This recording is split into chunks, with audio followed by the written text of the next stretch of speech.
now texted to Mansi, madam, and she will be joining, sir, and she is in touch with the speakers.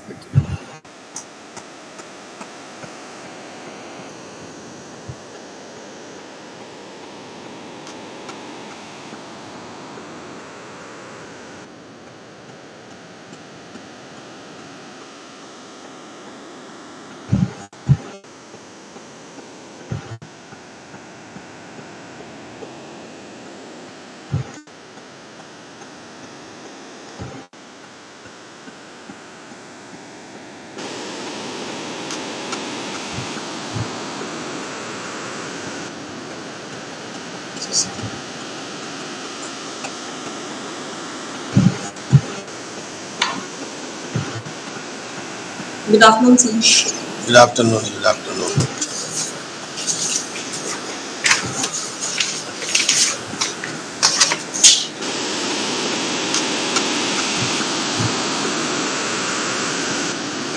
It is 3 o'clock only, no?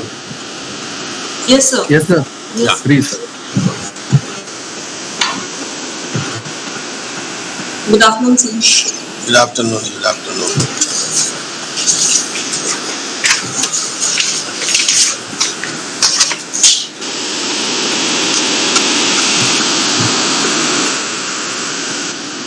It is 3 o'clock only, no? Yes, sir. Yes, sir. Yes. Please. Hello. Hello. Yes. Good afternoon, madam. Good afternoon, sir. Yeah, welcome. Good afternoon. Welcome to our workshop series. Thank you very much. But we are here connecting from Nairobi from Nairobi. I'm here with my colleague. We just have to find out It what's is the best 3 way o'clock to only, no? sit maybe in the same Yes, laptop. sir. Yes, sir. Yes. Please. Okay. Hello.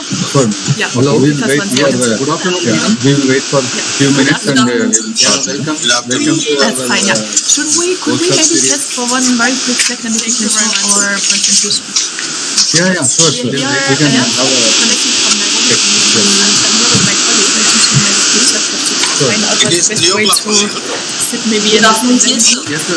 Yes. Hi, good Good afternoon. afternoon. Good. Yeah. Hello. We'll Just wait one for second. good afternoon. We'll wait for a few minutes and afternoon. yeah, welcome. Good afternoon. Welcome to That's our fine, yeah. Should Am we I audible to maybe you? test for one very quick Say second please. if not hearing? Please just unpacking. Yeah, sure. We We are can have a connecting from Nairobi. I'm here with my colleague. I just have to find out It what's is the 3 best way o'clock to only, no? sit maybe in Good the afternoon, same sir. yes, sir. Yeah. Hi, good afternoon. Good afternoon. Good. Yeah. Hello. We'll Just wait one for second. good afternoon. We'll wait for a few minutes and welcome. Welcome to That's our fine, yeah. Should Am I audible to you? test for one very quick second if not hearing? Please just unpacking. Yeah, sure. We We are can have a connecting from Nairobi. Are you now able to see a screen? Find out It what's is the 3 best way o'clock to only, no? loading. Good afternoon, sir. Yes, sir. Good afternoon. Hello. We'll wait for good afternoon. We'll wait for a few minutes and And now let me try one other. Am I audible to you? For one very quick second if not hearing. Sharing.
Please just unpacking. Yeah, Good afternoon. sure. Yeah. Able to see a screen. We'll wait for loading. Good afternoon.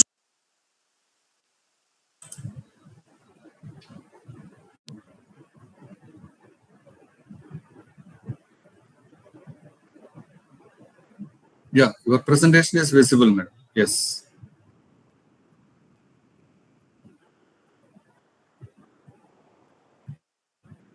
Yeah, thank you for confirming. Yes.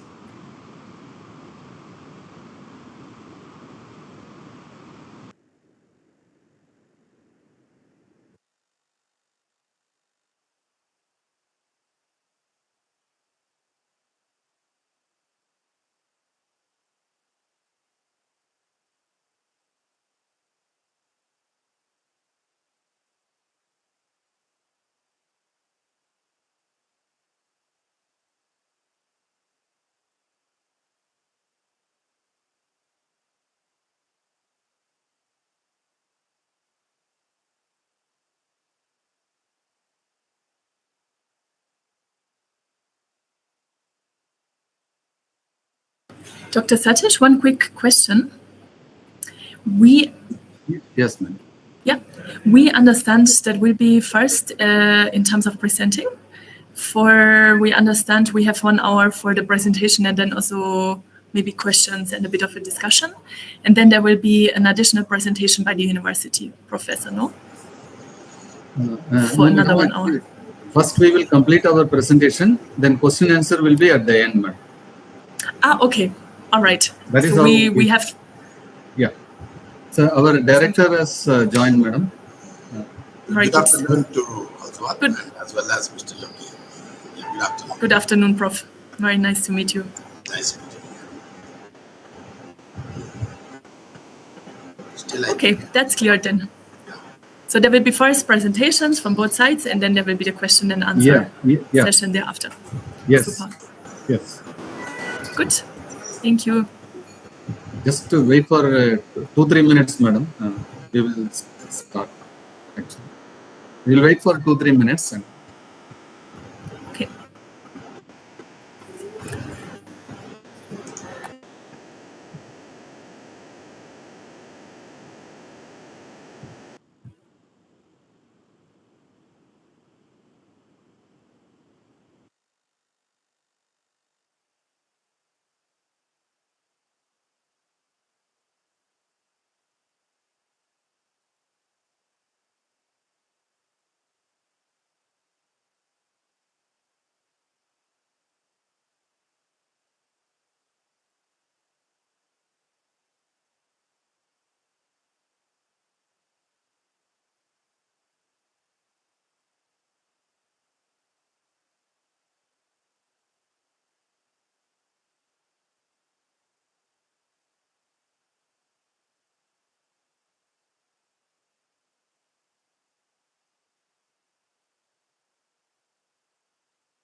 Good afternoon, sir.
Good afternoon, Valipan. Good afternoon, sir. Yeah, good afternoon. Yeah. Yes, sir.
I think now you can start.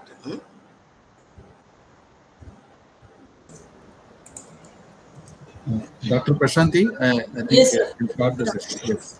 Okay, sir. Thank you. Am I audible, sir? Yeah, you are audible. Yes. Yeah. Very good afternoon to one and all present here. Today, once again, we gather here for the fourth workshop under the workshop series titled Building Inclusive Cities for a Resilient and Sustainable Future. Today, we have three eminent speakers to speak upon the topic Mobility and Transport for Sustainable Development, who are going to disseminate their knowledge and research experience about this topic today. Now, I would like to take an opportunity to call Dr. Adinarayan sir, coordinator of this workshop series, to give welcome address. Welcome, sir. Thank you, Dr. Prashanti. Sir, unmute yourself, please. Yeah, thank you, Dr. Prashanti. Good afternoon to all. Distinguished expert from United Nations Human Settlement Program, Ms. Parul Agarwala, Country Program Manager, Ms. Manshi Sachdev, Senior Urban Planner, respected speakers, Ms. Stephanie Holsworth, Urban Mobility Team, UN Habitat, and Mr. Yugi Takada, Urban Mobility Team, UN Habitat, Architect Valyappan, Assistant Professor, Department of Planning, SPA Vijayawada. Respected Director, Professor Dr. Ramesh Srikonda sir, Deans, HODs, faculty members, and my dear students. On behalf of SPA Vijayawada, I welcome you all for today's fourth workshop under the theme Mobility and Transport for Sustainable Development of workshop series on building inclusive cities for resilient and sustainable future. Countries all over the world are pushing for adoption for more sustainable and greener lifestyles. Paris Agreement signed by 195 countries across the globe for environmental conservation is a step in the right direction. In lieu of that, we need to put in efforts in the times to come to ensure we meet our sustainable development goals. Contribution of gasoline and diesel powered automobiles to global warming is one of the most pressing issues in our time. The future of India's mobility, sustainable mobility, is a compelling concept that can lead to many positive outcomes for the people and the economy of entire nation. Over the next decade, with the investment in innovative technology, building out public transport infrastructure, and deregulating pilot projects, India has the potential to become a leader in efficient passenger commuting. The need is to reduce our dependence on internal combustion engine IC vehicles and use renewable resources for energy generation. Promote battery swapping to make electrical vehicles more accessible and establish captive solar farms for the rural systems. These are the stepping stones to ensuring clean mobility. That is nothing but reduced congestion, low carbon footprint, and reduced travel time. At this juncture, with this few words, I hope this workshop series will inculcate new thinking, gaining knowledge from real-time case studies and best practices across the globe. I once again welcome you all for today's event. Thank you. Thank you, sir. Now, I am delighted to invite our director, Professor Dr. Ramesh Srikonda sir, for inaugural address. Thank you, Dr. Prashanti Rao. Good afternoon to all distinguished experts from United Nations Human Settlement Program, Ms. Parul Agarwal, Country Program Manager, Ms. Manshi Sachdev, Senior Urban Planner, respected speakers, Ms. Stephanie Holsworth, Program Manager Officer and Urban Mobility Team of UN Habitat, and Mr. Yogi Takada, and Associate Expert, Urban Mobility Team UN Habitat, as well as Architect Valyappan, Assistant Professor, School of Planning and Architecture, Vijayawada, from the Department of Planning. Deans, HODs, faculty members, all my dear students, all distinguished participants attending this program, even online. Greetings to each one of you present here and online mode. I'm delighted to be present here today and to inaugurate and chair the opening ceremony of the workshop series on building inclusive cities for resilient and sustainable future. The fourth workshop under the theme of mobility and transport for sustainable development.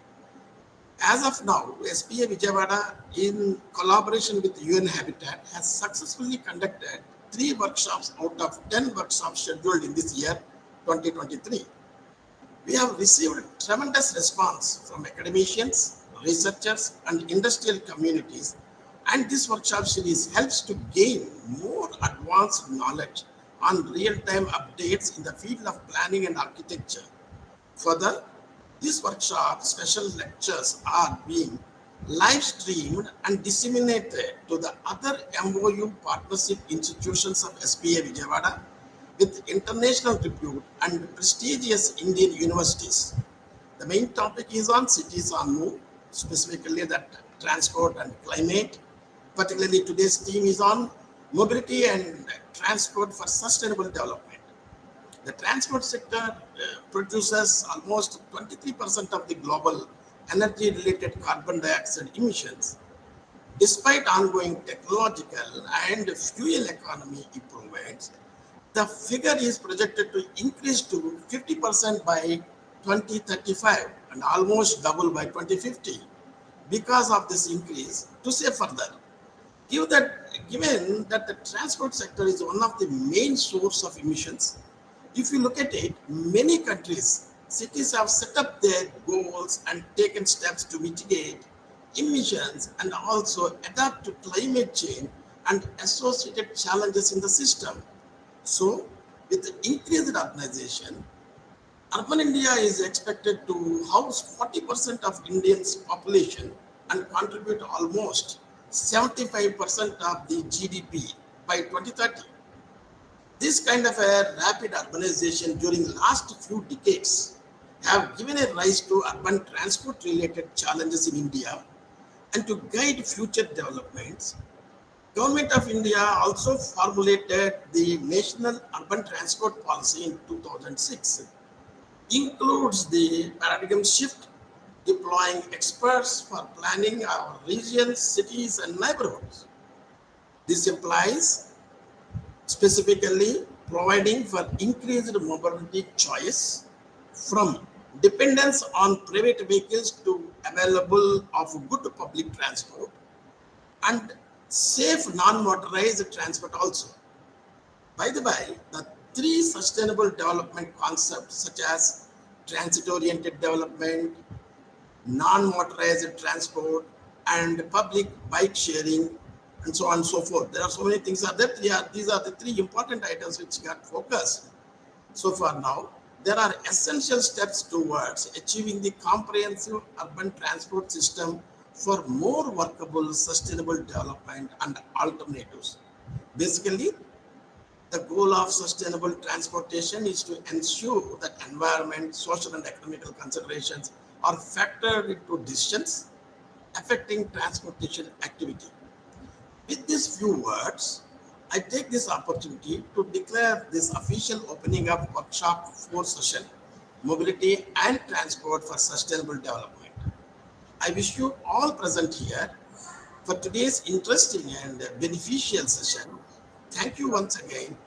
Now I request Dr. Prashanti Rao, Assistant Professor in Department of Architecture, SPAV, to give introduction of our experts to start with. Jai Hind. Thank you, sir. Thank you, sir, for your insightful words. We shall proceed now towards our first presentation in this workshop series. Prior to that, I'm delighted to introduce our 2 speakers of our first session. One is, I welcome Stephanie Holsworth.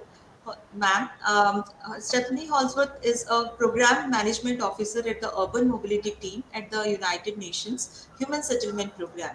She is trained in geography and urban planning and has been working on sustainable mobility projects for more than 8 years, providing technical advice, knowledge, and advocacy to governments around the world. Previously, she worked in a participatory urban development program at GIZ in Cairo, Egypt. Stephanie is a passionate cyclist and regularly participates in open streets activities or critical mass events to create awareness of the pedestrians and the cyclists' rights to shared urban roads. Welcome back. And I would also like to introduce the second speaker who is sharing the session with Stephanie. Yuki Takada is an associate expert at the urban mobility team at the United Nations Human Settlement Program. Yuki focuses on transport and urban planning to expand non-motorized and public transport options for cities and implement sustainable transport strategies. Before joining UN Habitat, Yuki worked as a chief consultant at an engineering consulting firm where he led projects for international donors and governments on urban development planning and technical advisory projects, mainly in Southeast Asia. Yuki is qualified professional engineer and holds a Masters of Engineering from the University of Tokyo. Now I welcome both Yuki and Stephanie to start the session. Thank you. Thank you so much, Dr. Rao, and also very nice to meet you, Dr. Satish, and respected Professor Ramesh. It's very much a pleasure for us to be here and to be collaborating in this lecture series. Being an urban planner, I'm very excited to also be collaborating in this event with an urban planning and architecture department, because that's also the field where I have come from to then join the transport discussions on a global level. Yuki and I will be collaborating on the presentation from side of UN Habitat. I'll be starting with a bit of a higher level framework that speaks a little bit about the mandate of UN Habitat on the global level. And then we decided as a team that we would like to introduce the concept of transit-oriented development a little bit more strongly, which is then the part that Yuki is taking over, because we feel that's a very important concept for the urban planning practitioners when it comes to transport. So that's how we're dividing our presentation. I'll be sharing a few slides, and you let me know if you can see my screen in 1 second. Are you able to see the screen? Ma'am, yes, ma'am. Yeah. Yes. Okay. Yes. Very good. All right. So once again, welcome also to all the students. My name is Stephanie Holzwarth, and I work in the headquarters of UN Habitat. We're actually headquartered in Nairobi in Kenya. What I find very excited about the concept of sustainable mobility is that it really contributes to the different global agendas. On the one side, we have the Sustainable Development Goals, where sustainable urban mobility can really help end poverty, protect the planet, and also ensure prosperity for all under this framework of leaving no one behind. From the Sustainable Development Goals, the new urban agenda was developed, which is in a way the guiding framework for especially UN Habitat, being the cities agency. And this this new urban agenda is kind of the guiding framework for urban action until 2030. And here it becomes very obvious that sustainable urban mobility can play a very key role in providing universal access for all. And then lastly, it was also already mentioned by the professor before, is that sustainable urban mobility can really also contribute to the Climate Paris Agreement by reducing transport emissions and pollutions. What we notice more and more is that many cities are growing out rather than up.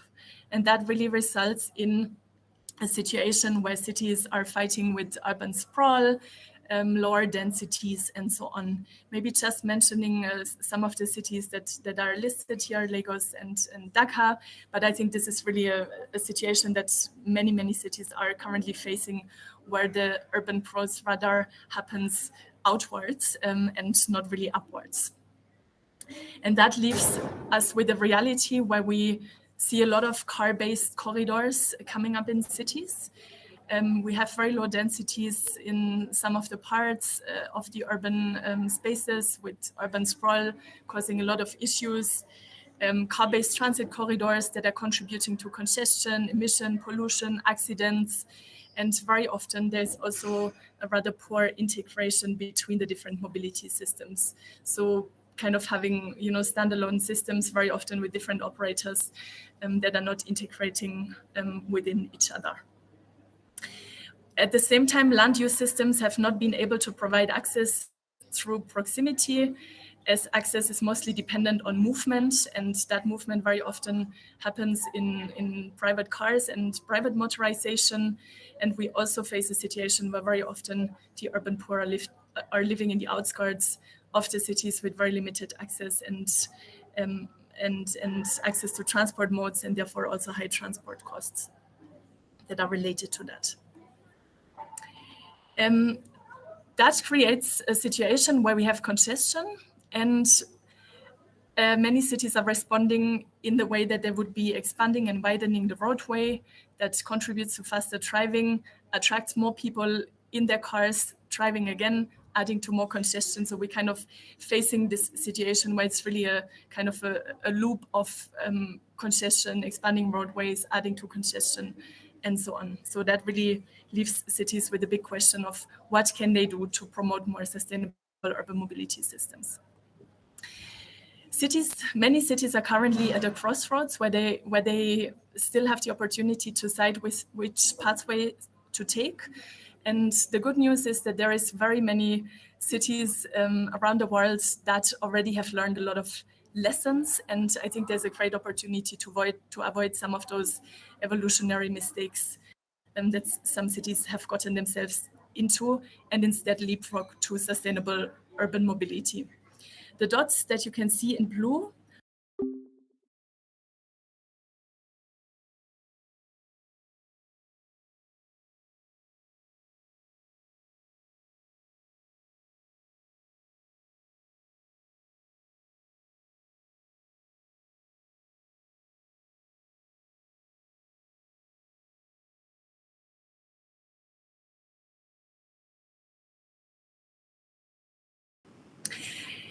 we really have to change our reality, and UN Habitat is really promoting a move from urban sprawl to more compactness in cities, from segregation to integration, and from congestion to connectivity. And that's really, in a way, the basis on which we provide our technical advice. UN Habitat is responsible for collecting the data on access to public transport on a global level. And this is, in a way, this graphic is illustrating the current situation where we only have roughly half of the world's population that has access to a public transport system. And then you can see that there is very big regional disparities, with Western Asia and Northern Africa being on the low levels of accessibility, while, for example, Europe, Australia, and New Zealand are on the higher levels of accessibility. So this really shows that there is a lot of work that has to be done in promoting more multimodal public transport systems to enhance access to opportunities for everyone. The framework that we are using as UN Habitat is the Avoid, Shift and Improve framework. Some of you might have heard it. We would be starting by looking at strategies and measures as part of the Avoid paradigm in terms of reducing the need for motorized travel. And that would really look at city planning, more compact, more mixed use development patterns that would help to reduce the need for motorized travel. From there, we would be supporting cities in their shift to more environmentally friendly modes, and that would really mean the promotion of urban public transport systems integrated with walking and cycling, on-demand services, new mobility services, and so on. Lastly, we would be assisting cities in improving the energy efficiency of the transport modes, and that would look at improvements to the fuel economy, but also, for example, the introduction of electric mobility powered by renewable energy sources. I wanted to share a few high-level recommendations. First and foremost, I would like to emphasize that we have to prioritize walkable streets through mixed use and more compact urban planning. On the images, you can see one of our pilot projects from Kenya, where we supported a city in creating a pedestrian zone that was very successful in attracting additional people to walk, and also creating this very livable space with less pollution, less road accidents, and so on. We need to focus on the implementation of complete streets that cater for everyone. That would mean that sufficient space is given to public transport systems, as well as also to pedestrians and to cyclists and really finding kind of this equal distribution of the road space. The example here that you can see is from Dar es Salaam in Tanzania, where we have assisted the city in the implementation of a BRT, of a bus rapid transit system. We also have to design for efficiency. Space is very limited on many of the streets that we're working with. So it's really about looking for opportunities looking for transport modes that would be using the space most efficiently. And that really puts a big focus on public transport systems, as you can see, that have a much higher carrying capacity in terms of people per direction as compared to, for example, mixed traffic infrastructure for only cars. And the decision in each city really needs to be based on the transport demand, on the existing right of way. So there's no right or wrong solution, but I think the focus on public transport becomes very evident looking at this graphic here.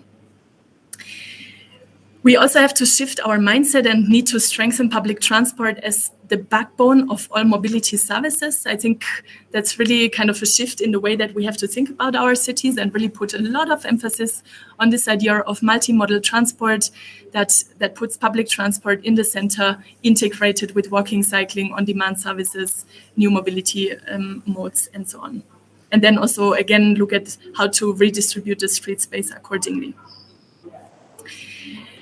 We need to guarantee financial incentives and a policy and regulatory framework for sustainable mobility. And that, for example, would mean that governments would need to invest more and more into public transport systems, the operations, the infrastructure, the maintenance of them, or also provide incentives, for example, for the shift to electrification.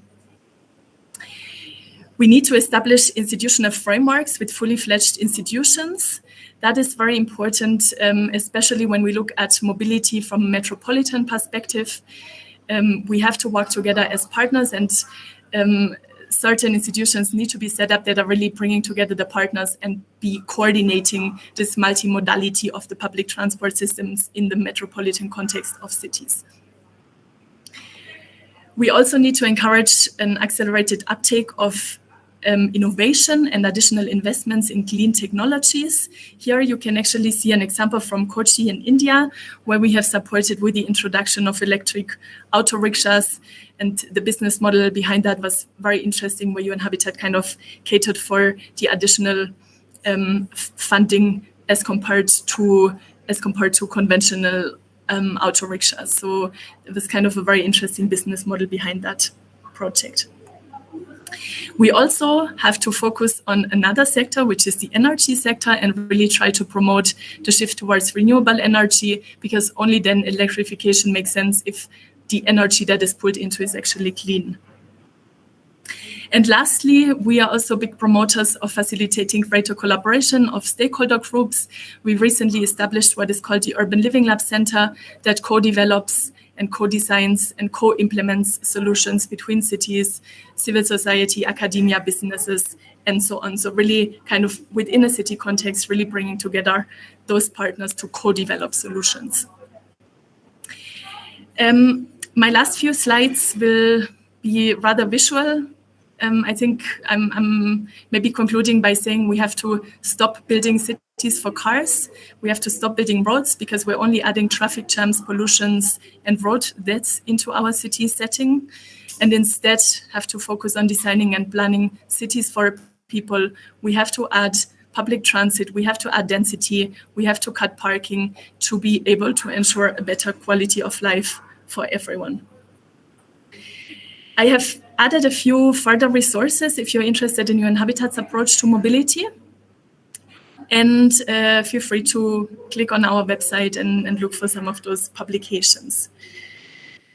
With that, I'll be handing over to Yuki, as mentioned, who will be taking us through this concept of transit-oriented development, which we are a big promoter of, and which kind of links the urban planning with the transport planning aspects. And we felt this might be very interesting for the students that are listening today. And with that, over to Yuki. Thank you. Okay. Can you hear my voice? Yeah. Okay. Yes, sir. Yes. And can you see my screen now?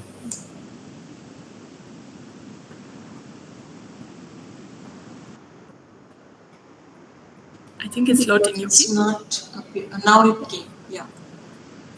Okay. So make it full screen. Yeah.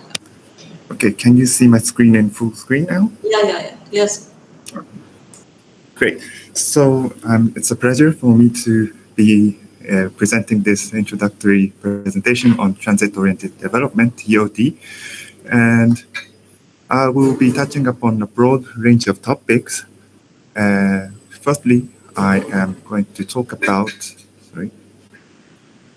why transit-oriented development is important by touching upon the benefits of TOD, and also what are the important principles of TOD, and then a special case of TOD planning and the various stakeholders with regards to TOD, and how to implement the TOD by introducing it to some instruments that are used to promote TOD. And this is something what Steffi has already talked about, but I will reiterate again. So public transportation investment and urban development is really closely related, and these two could synergize, create synergy with each other. So, for example, development of public transportation system would lead to increase of residences, offices, and commercial facilities around the area, which would create more demand for more transportation service and enhanced level of urban activities, which would lead to reinvestment for city services and local amenity and variety of transportation need for the future for the people, which would generate momentum for building up the city and creating better accessibility for all people and variety of transportation modes. But on the other hand, lack of public transportation investment would lead to urban sprawl. For example, focus too much on the construction of roads and highways would lead to the houses or built environment spreading to outer cities, which would lead to low density development and low level of urban activities at the city center. And this stretched urban form would lead to costly infrastructure maintenance, and it would create an unwanted situation for transportation, such as traffic congestion in the city, and also increased demand for car parks at the city center. So this is just to illustrate the evidence of transportation and urban development relations. This is a nightlight image of Tokyo metropolitan area, which is the city where I came from. And this nightlight is a good indicator of economic activities and human footprint. And Tokyo metropolitan areas is well known for its way of building the city around its public transportation, mostly railways. And these dots that you can see are nodes. These are all correspond to location of the railway stations. So you can see that Tokyo is built closely around the railway stations. And so what is transit-oriented development? It is defined as a planning and design approach that focuses on promoting urban development that is compact, mixed use, pedestrian and bicycle friendly around public transportation hubs, such as bus or train stations. So this approach is based on the premise that economic growth, urban transportation, and land use can be managed more efficiently if they are planned together. The goal is to reduce the dependence on public cars and promote the usage of sustainable modes of transport, such as walking, cycling, and public transportation.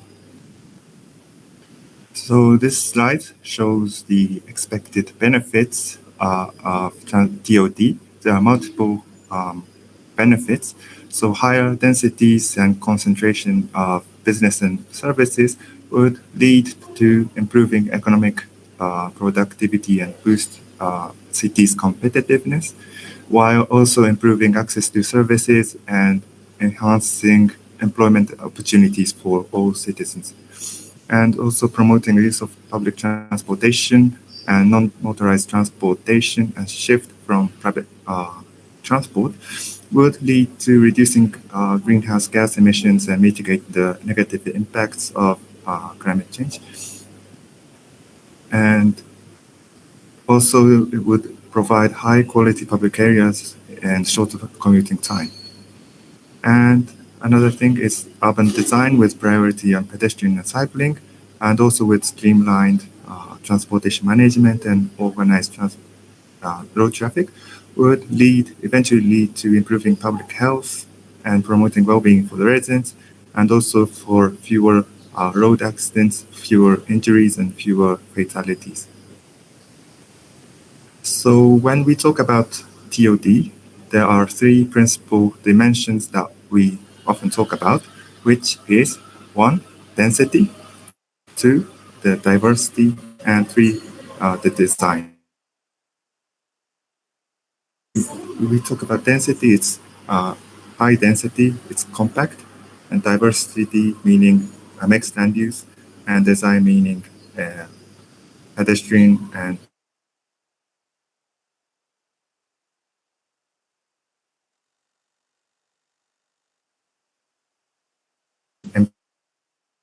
they reduce vehicle trips and reduce vehicle mile travel per capita and encourage non-motorized travel. So talking about the first D, density.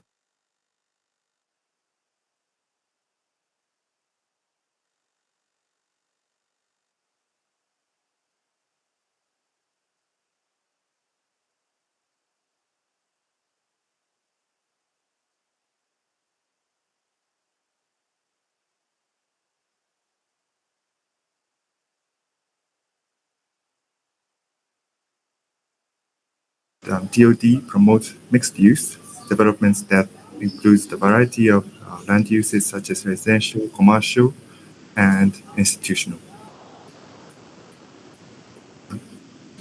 Are you still with us? Me? Yeah, we are able to hear you. Okay, sorry.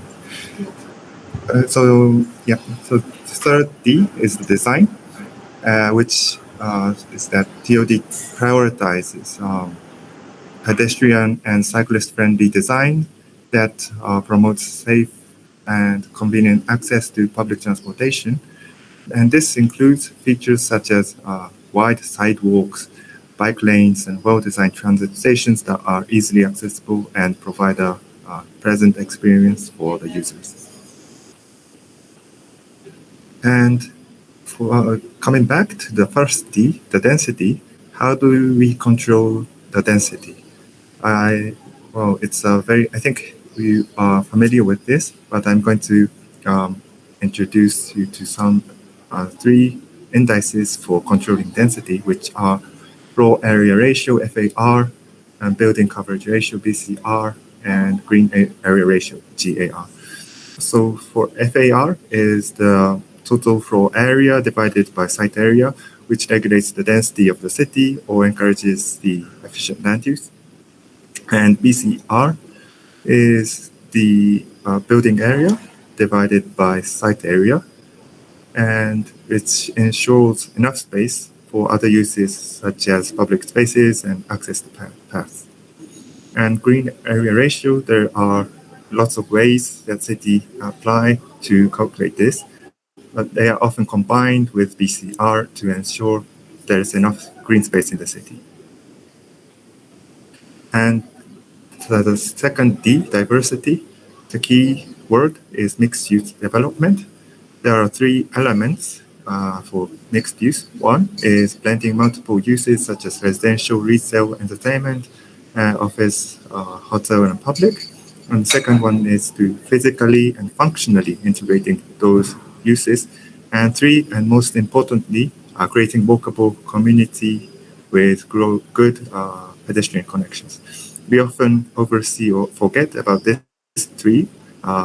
It's really important to have this, as well as having a mixed uses of land. It is really important to have it in a very close proximity in a human scale. So there are two ways you can do mixed use. One is the vertical, where you can have the lower floors as retail shops and then the upper floor as residential use. Or you can have horizontal mixed use, which provides for a variety of complementary and integrated use that are walkable within a neighborhood. So I'm going to talk about some examples of Bangkok. They, in a way, they are. I want to talk about how they zone and create the zoning and density regulation. And in Bangkok, land use is typically grouped into 10 categories, 10 colors. You can see them here. And development and activities are permitted or regulated accordingly. The development size or the bulk control is done with using 5 parameters, which are floor area ratio, open space ratio, minimum and maximum lot size, and maximum heights, and building setbacks. So if we take an example for low density residential zone, which is colored in yellow, typically the FAR for this kind of land use is up to 250%, while the open space ratio has to be over 12.5%. And on the other hand, high density residential area, which is shown in brown colors, the FAR can go up to 600%, whereas the open space ratio has to be above 5%. And Bangkok, they have provisions to promote TOD by zoning, and there are specific land use codes that are assigned for areas adjacent to public transportation to promote TOD. So in a regular brown, meaning high density residence, FAR is up to 600%, but where it is adjacent to public transportation, it can go up to 700%. So the difference is 100%. So in addition, there is a deregulation for maximum allowed plot size for areas within 500 meters of the station. So this is how Bangkok, metropolitan area of Bangkok, is trying to give incentives for the developers to densify the areas around public transportation. And also, there is incentives for preferred pattern of developments. So as an incentive for developers, if they clear one of the 5 criteria, such as provision of affordable housing, provision of parking spaces, provision of public space or parks, or water storage facility, or if it's certified as energy saving building, they can get bonus 20% for FAR. So this is an incentive that they introduce to partly promote TOD as well.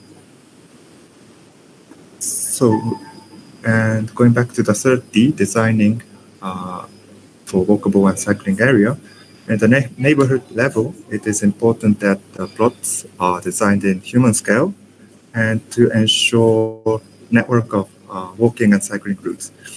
So the city blocks should be less than 1 hectare or less, with the longest dimension no more than 150 meters. And it's good to break up large blocks to create a walkable neighborhood.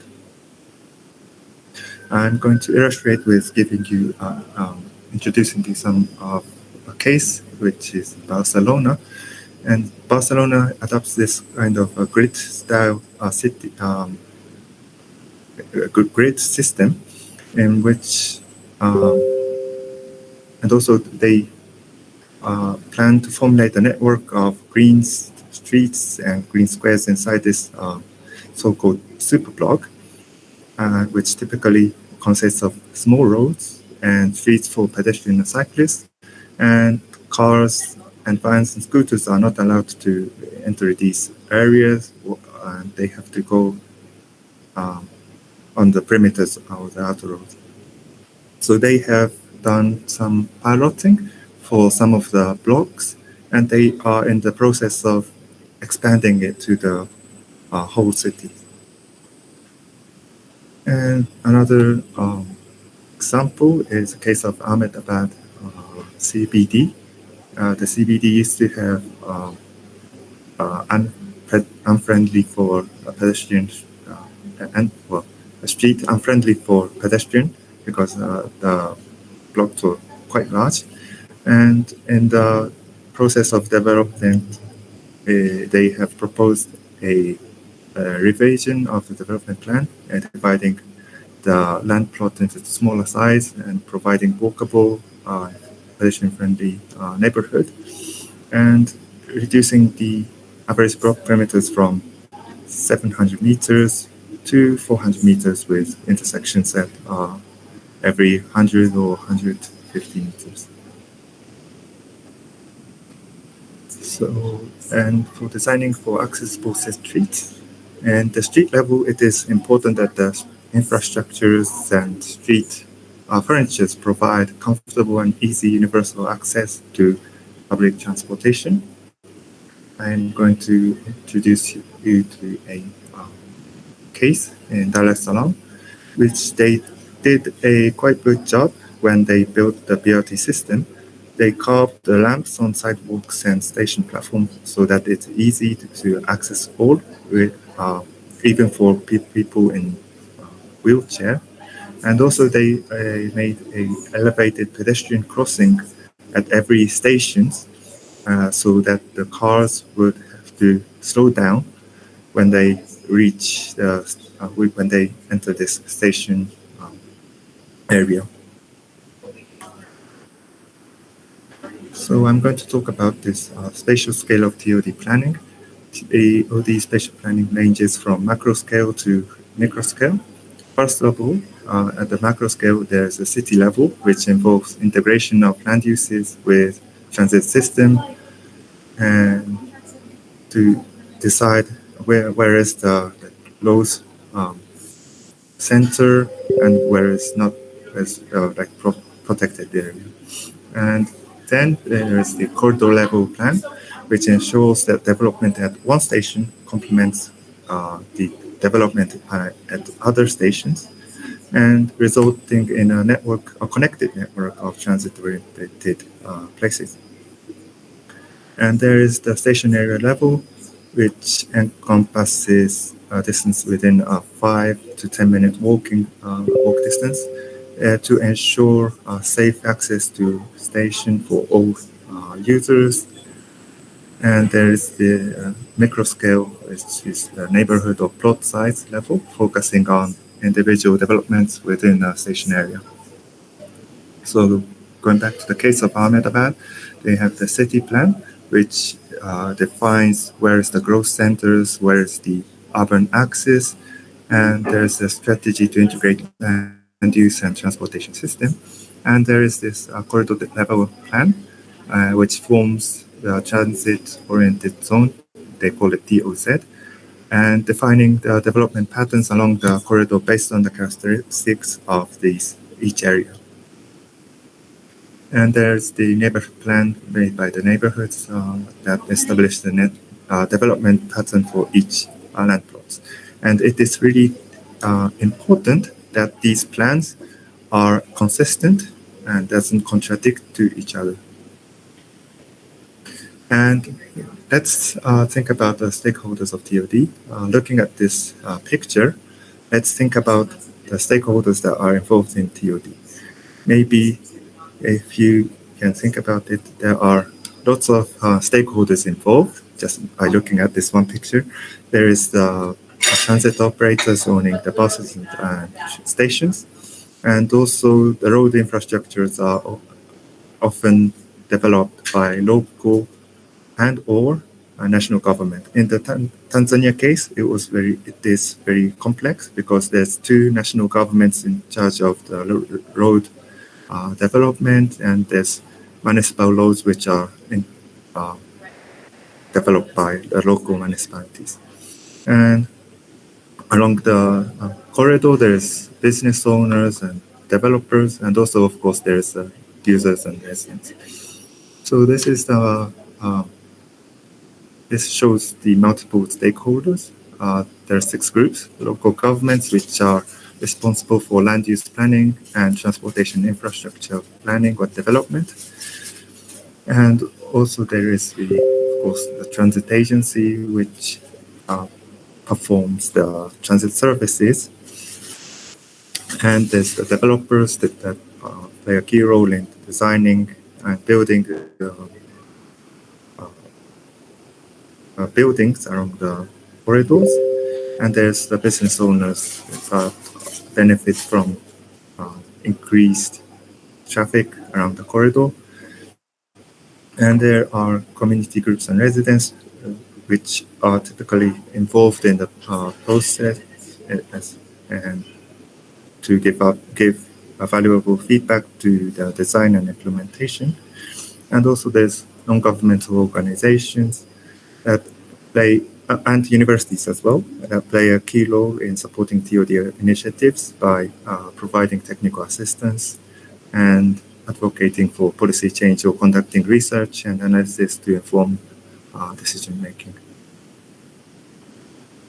So how do these stakeholders collaborate with each other? In an ideal situation, the stakeholders can mutually co-benefit from TOD and create synergy for sustained urban growth.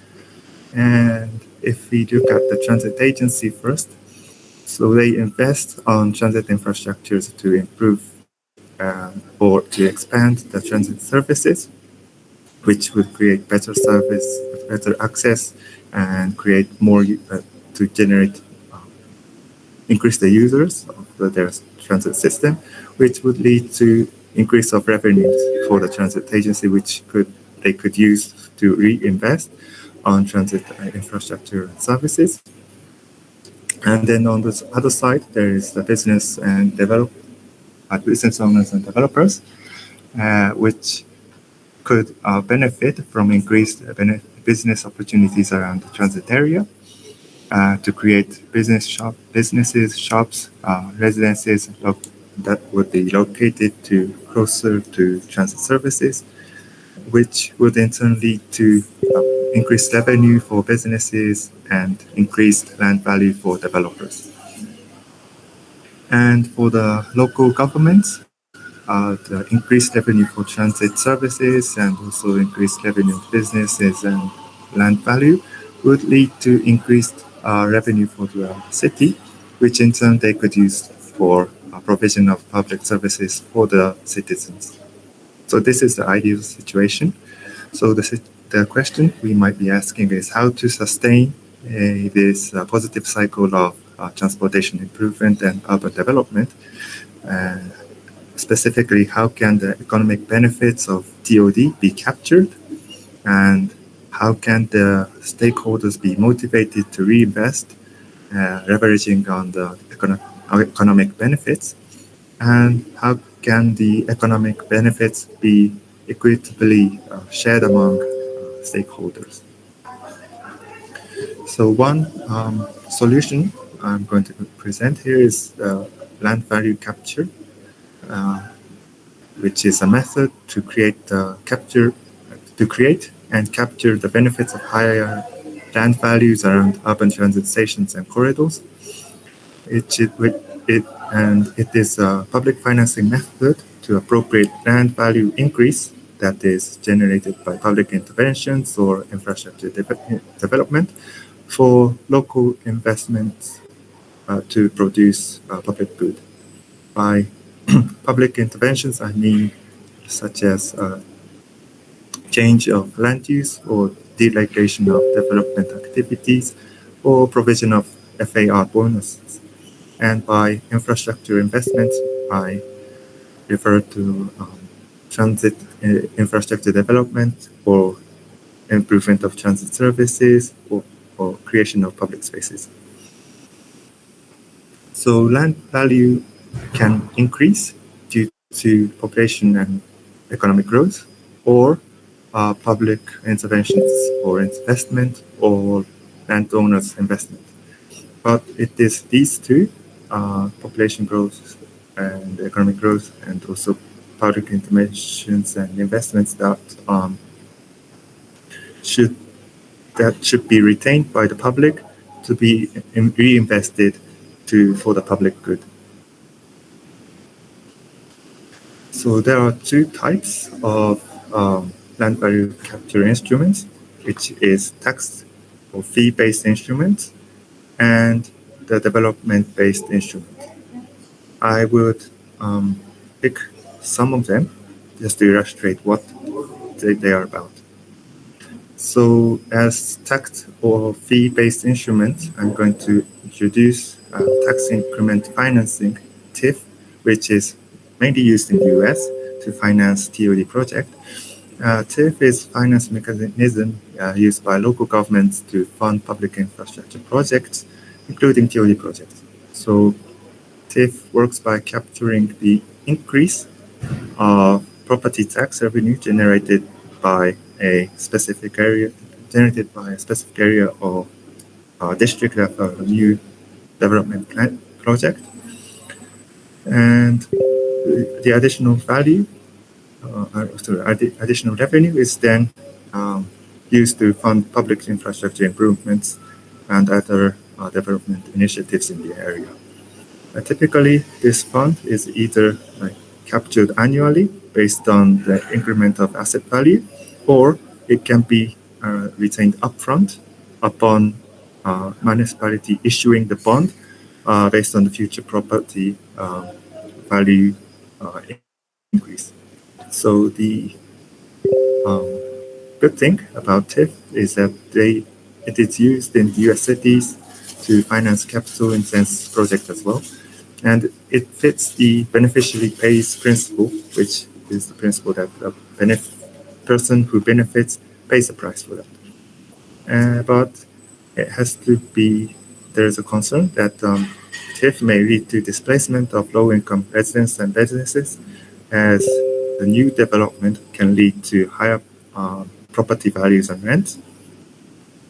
And to do this, to implement TIF, the real estate market needs to be mature and to be responsive to the intervention, and also authority also needs to be capable of assessing the future value of the property. And the second tax fee-based instrument I'm going to introduce you is the Business Improvement District, BID scheme. So BIDs are typically geographically defined areas in which businesses collaborate to fund improvements or maintenance or promotion of the commercial district. BID focuses on enhancing the attractiveness and vitality of the district, and also improving pedestrian and transit access. So in a typical setting, property owners of the BID pays BID fees, which could be used to do improvement measures such as conducting street events or doing promotions, and also infrastructure interventions such as improving streets or providing mobility services such as minibuses in the area or bicycle share services. So this BID can foster participatory process in the local planning, and also it may be effective in responding to individual local needs. But BID may not work well when districts where there are not so much appetite for businesses, and BID is suited for business management and improvements, but not maybe suited for capital-intensive projects such as building a station or developing transit infrastructures. And an example of development-based instrument is the land readjustment schemes. which is typically used in Japanese cities. And also, I think, as far as I understand, India has a similar scheme as well. So this is, you might know that this is a process by which a group of landowners pool their land to exchange it with the government or a third party, and who then redivise and configures the land to create new parcels with more desirable shapes or sizes and locations. And in TOD, land adjustment schemes can be used to configure land use patterns around transit stations, creating mixed land uses that are compatible with transit and promote walking, cycling, and other forms of sustainable mobility. So this can generate direct revenue from incremental land values, and that increases the attributed to transit. But they may face challenges such as property right issues or public participation or legal procedures, and they often require a long process for consensus building in the neighborhood. There are researches that are conducted to identify the successful factors of TOD. And this research I'm going to introduce is identified 16 key success factors for implementing TOD, which are grouped in as three groups: policy and strategy, organization and stakeholders, and implementation and technical capacity. So for policy strategy, it stresses that the vision or commitment from the government, the political stability is the key for successful TOD. And for organization and stakeholders, collaboration with all the actors and also municipal collaboration, and also public participation and acceptance is the key, wherein implementation and technical capacity, it is good to have site-specific planning tools such as FAR bonuses or selling of air rights, and also to have certainty for developers so that they are certain that their development would lead to profit for them. And this is just a reference for the TOD performance for various cities. And for there are lots of challenges regarding implementation of TOD. And because implementing TOD requires a long-term and holistic approach that integrate land use, transportation, and community development goals. One of the key challenges is the coordination and collaboration, because TOD involves lots of coordination and collaboration among multiple stakeholders. So for this, it is important that the establishment of a coordination mechanism which facilitates the communication among stakeholders and decision makers. And secondly, second challenge is that the public support, because implementing TOD may require significant changes to the built environment, which may be controversial. So for this, it is important to ensure public participation in the planning and implementation process, and ensure that equity is achieved benefiting all residents. And for financing, it is a challenge because implementing TOD can be expensive, and it is especially true for developing cities. And for this, it is important to assess financing and development tools considering the financial capacity of the city and its regulatory framework. And fourth challenge is long-term commitment, because TOD process is a long-term. So it is important to embed TOD into the city strategy and planning framework to ensure consistency and continuity. My last slide is about UN Habitat support for TOD. So UN Habitat can leverage knowledge, experience, and network to provide technical, public, and financial support for the whole process of TOD, from assessing and diagnosing, enabling environment, planning, implementation, and monitoring and evaluation. So yeah, so this is all for myself. Thank you, Yuki.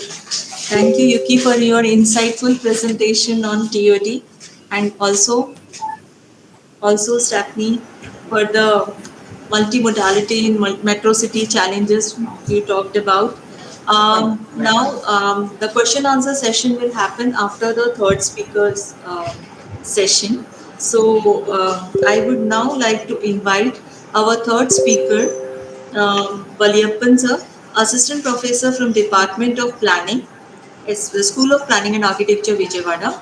He has 21 years of experience, including teaching and industry. His post-graduation was in housing. He is involved in preparation of city master plans and zonal development plans of Dwarka sub-city and Nazafgarh area. Apart from this, he also contributed in preparation of Delhi Master Plan 2021. His research domain is on accessibility indices and a smart decision support system tool for measuring access of mobility impaired in public spaces. He has also been involved in some housing activities in the organized sector. He contributed the report articulation on the chapter title Land Policy as Underpin for Housing.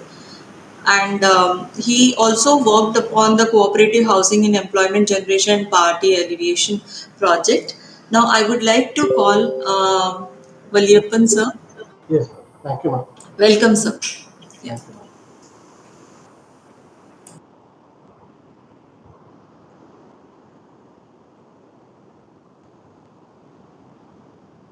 I'm able to see the screen, ma'am.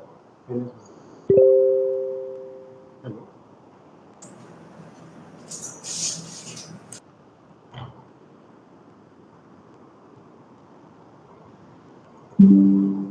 And screen is visible? Yes, sir. It is visible. Yeah. Yes, ma'am.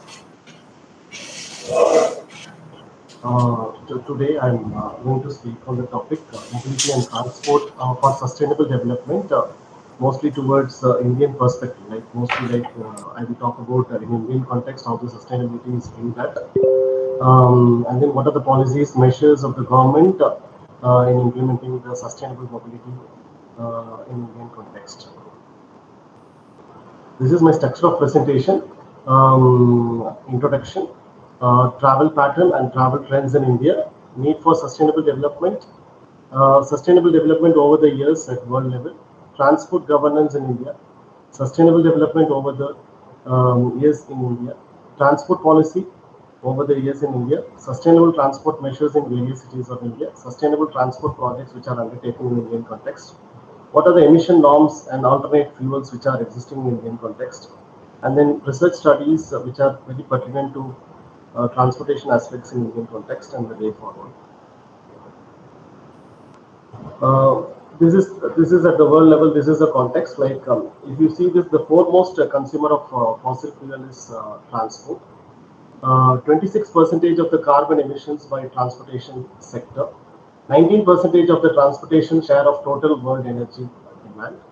In number of vehicles is going to be double in 2 decades. This is the scenario, and then 50% of the air pollution is caused by road transport. So that is the significance of mobility at the world level. If you see city profiles and travel patterns in India, we have, according to census 2011, we have 4,378 urban agglomerations and towns. 50% of the population live in small cities in India. It is 0.5 million population, less than 0.5 million population, 5 million population lives in small cities. 15% of the population lives in mega cities, more than 8 million population. Indian cities have a character of mixed land uses, mostly if you see, and then 15 to 60% of the people are living in slums. You see the travel pattern. If you see in big cities like Mumbai and Hyderabad, 80% of the trips are less than 10 kilometer length. Cities like Mumbai, Hyderabad, Delhi, Pune, the slum people cannot even afford motorized public transport and hence primarily dependent on NMT, non-motorized transport, primarily using cycles and bicycles and walking for even for longer distances. Shorter trip lengths and high percentage of low-income groups have resulted in high modal share of NMT in Indian context. Longer trips are dependent on bus systems and cities where formal organized bus service is not available. Mostly people are dependent on two-wheelers, intermediate public transportation systems, and cycle rickshaws dominate the modal share in Indian context. If you see the travel trends in mega cities, more than 8 lakh population, 30% of the trips are NMT based, 50% of the trips are PT based, for public transport based, while formal and informal bus transportation. 20% are trips are personal vehicle based.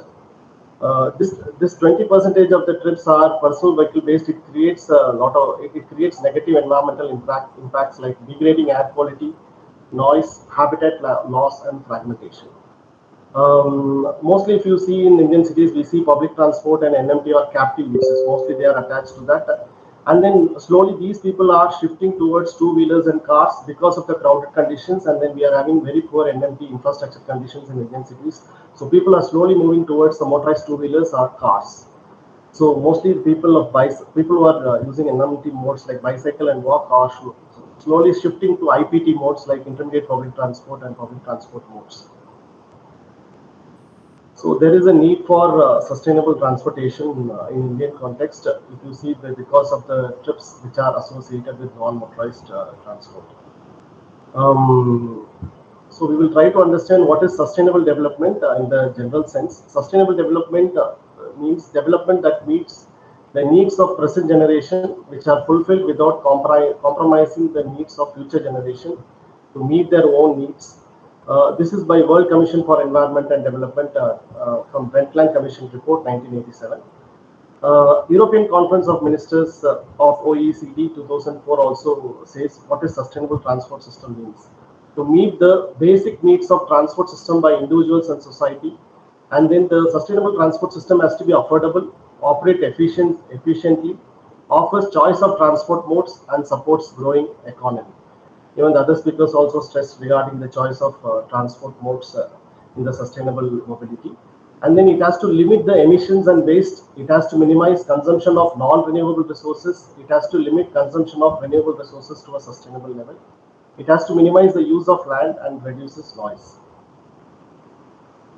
If you see sustainable transportation, focusing on transportation aspects, sustainable transportation refers to the broad subject of transport that is sustainable in the sense of social, environmental, and climate impacts.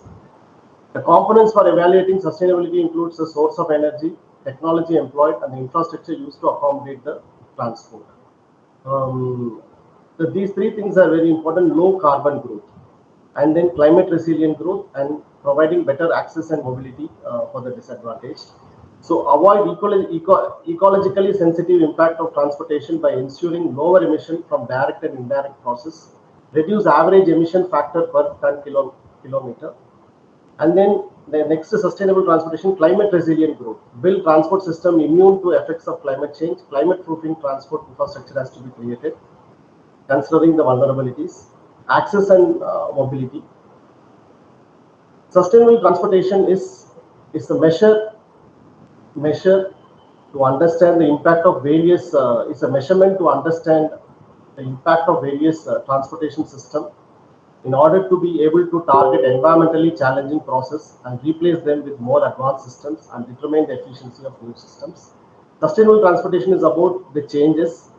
It is about thinking of the end, focus, and means of transportation planning, encompassing drastic changes in city models and urban planning.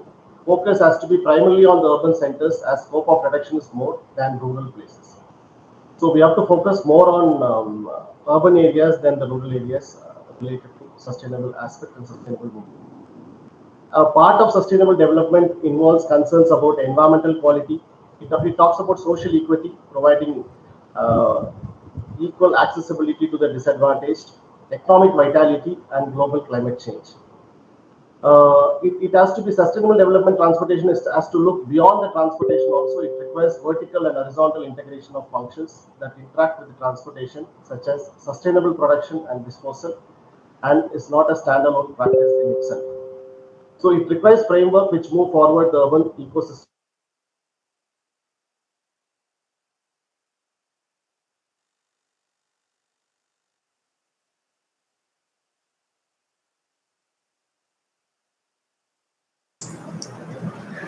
Hello.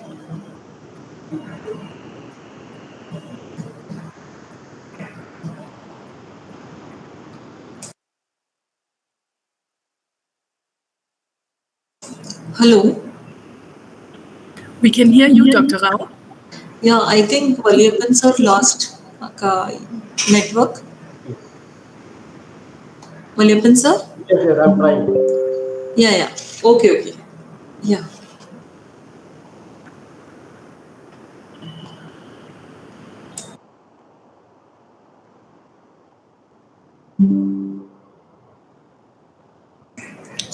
Ma'am, able to see the presentation? Yes, sir. It's visible. Yes. So the pillars, shall we start with this? Pillars of sustainable transportation. Yes, sir. Yes. So it talks about three aspects. One is environmental aspect, the other one is a social, the other one is an economic aspect. In environmental aspect, it talks about how to use the land effectively so that so we can protect the integrity of ecosystems. And then we have to use sparingly the energy resources that are essentially not renewable to control air quality and climate change. So we have to use other resources that are renewable or inexhaustible, achieved in part through the reuse of items and recycling of material used in vehicles and infrastructure. So they talk about recycling aspects, they talk about the integrity of ecosystem by using the effective use of land. In social aspect, should be based on social justice, should not discriminate between humans and between generations, accepting the vulnerable groups into the mobility, allow and support development at a human scale, and provide for reasonable choice of transport mode, type of housing, and community and living styles. So you have to produce less noise that is acceptable to be by the communities when you are having mobility. Be safe for people and their property. Social aspects. Economic aspects, you have to distribute the cost and benefits that you have to equally distribute to the various state of the society. And then it has to be cost effective service, and then and it has to have the capacity also. Be financially affordable. Each generation has to afford the sustainable transportation. It supports vibrant, sustainable economic activity. So these are the pillars of sustainable transportation.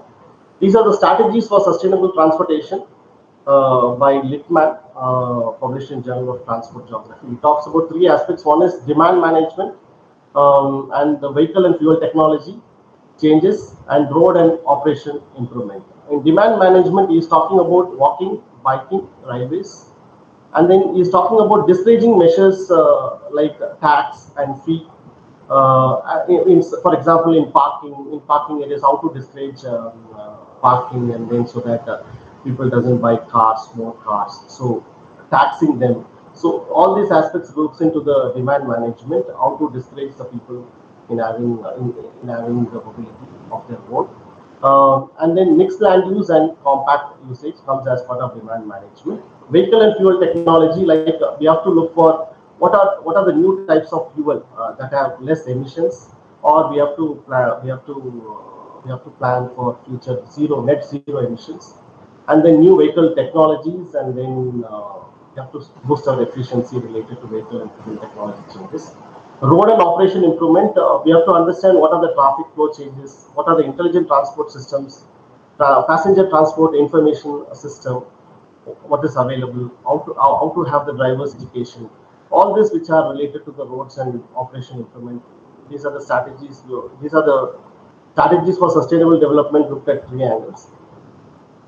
These are the 10 principles of sustainable urban transport. One is like planning dense and human scale cities, developing transit oriented cities, optimizing the road network and its use, implementing transit improvements, providing bus stops with better accessibilities, controlling vehicle use, encouraging more of walking and cycling environment, and then managing parking, promoting clean vehicles, and then communicating solutions, and then approaching.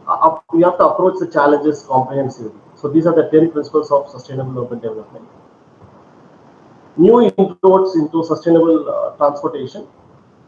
These are we have to look for net zero carbon fuel. That this is going to be the future, enabling production of new fuels from sunlight and carbon via scientific research to reduce fossil fuel dependency. Because most of the fuels now most of the fuels are for carbon, so we have to look for which is net zero carbon fuel. And then we have to look for technology that we can have hybrid cars, solar energy, those type of technology. And then deep carbonization. This aim to reduce greenhouse gas emissions by a certain stipulated amount and reduce the emission factor of various activity related. So there are some barriers in achieving this, like lack of awareness, perception of high cost involved, lack of adequate mechanism and framework. Now we are having high dependency on fossil fuels. Over the years, if you see at the world level, these are the sustainable development perspectives that have emerged. In 1992, that the role of transport in sustainable development was first recognized at the 1992 United Nations Earth Summit and reinforced in its outcome document. In Agenda 21, the first time in 1992, they recognized the role of transport in sustainable development. Several chapters like chapter number 9 and chapter number 7 focused on human settlements and recognized transport as a key development issue. And in 1997, in the 5-year review of Agenda 21, UN placed special emphasis on transportation and created various anchor points for development of sustainable transportation. In 2002, in Johannesburg, Plan of Implementation also captures role of transport and lies down for its participatory country for an efficient mobility policy.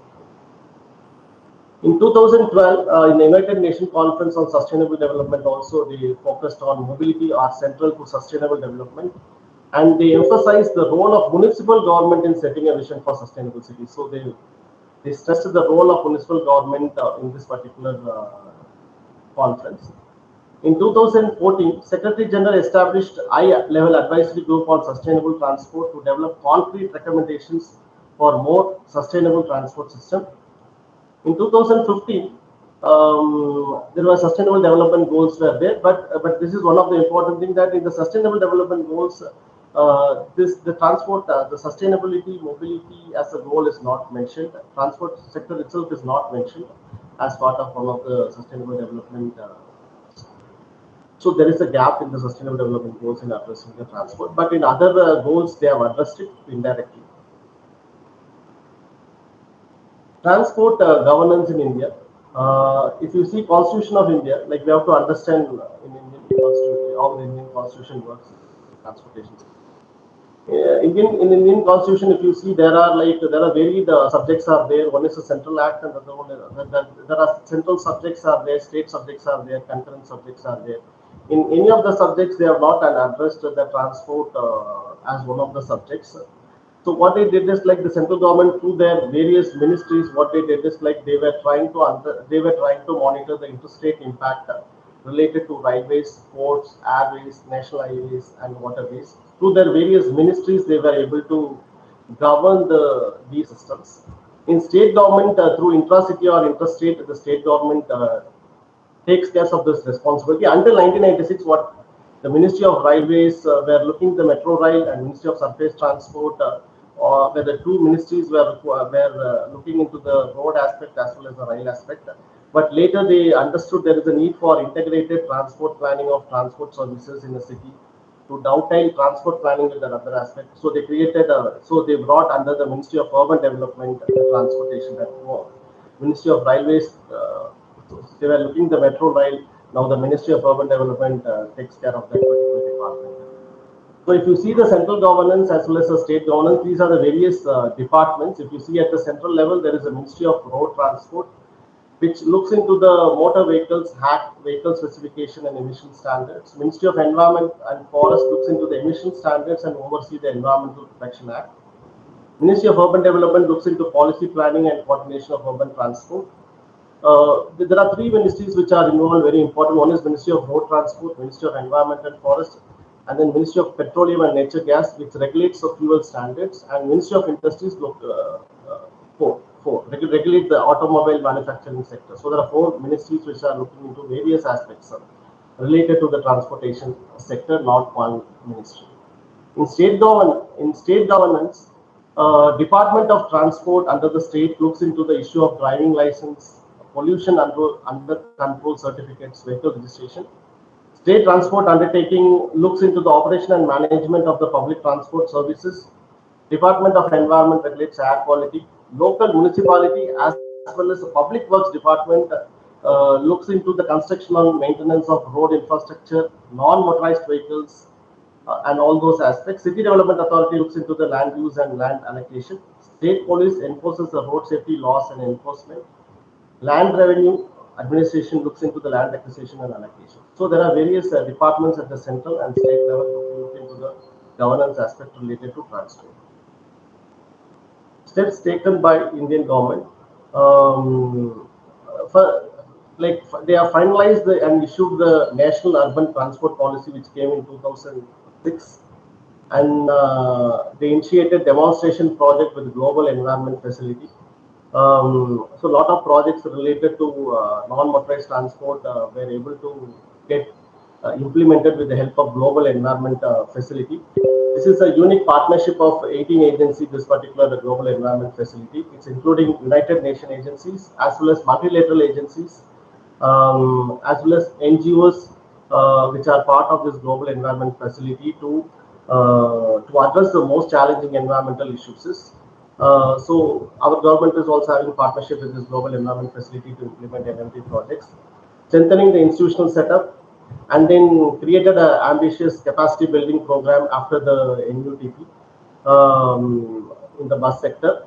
Support to improve both road and rail based MRT facilities, and then they're making emission norms increasingly stringent and improving the quality of fuels.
Ma'am, I think he took a little break. I'm just speaking to him.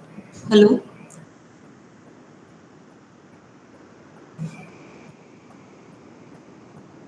Hello?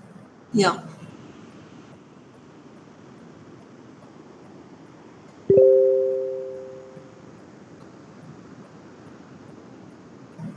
Am I audible, ma'am? Yes, you are audible. But I think Valiappan sir lost. Hello. Yeah. Hello, I'm audible, ma'am, now? Yes, you are audible. Yeah.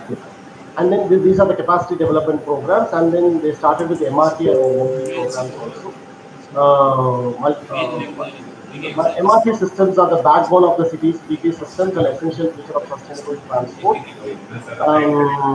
So they looked about the aspects which are very poor related to MRT and NMT in Indian cities, and then they addressed that.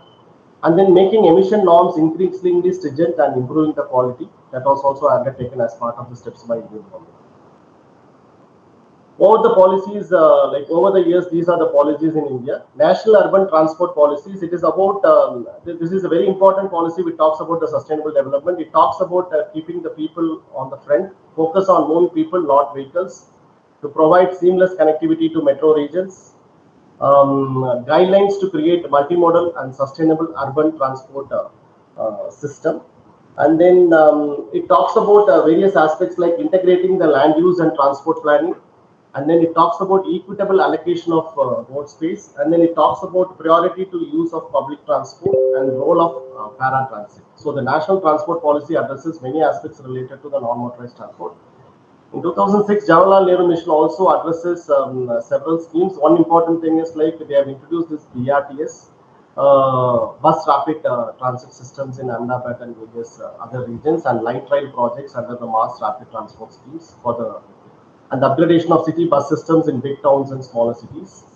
And then again, there was an NUTP amendment, National Urban Transport Policy of India in 2014 also they have amended and included the integrated land use and transport planning, creation of comprehensive mobility plans and public transport and NMT plans, and provided guidelines to create multimodal sustainable urban transport systems.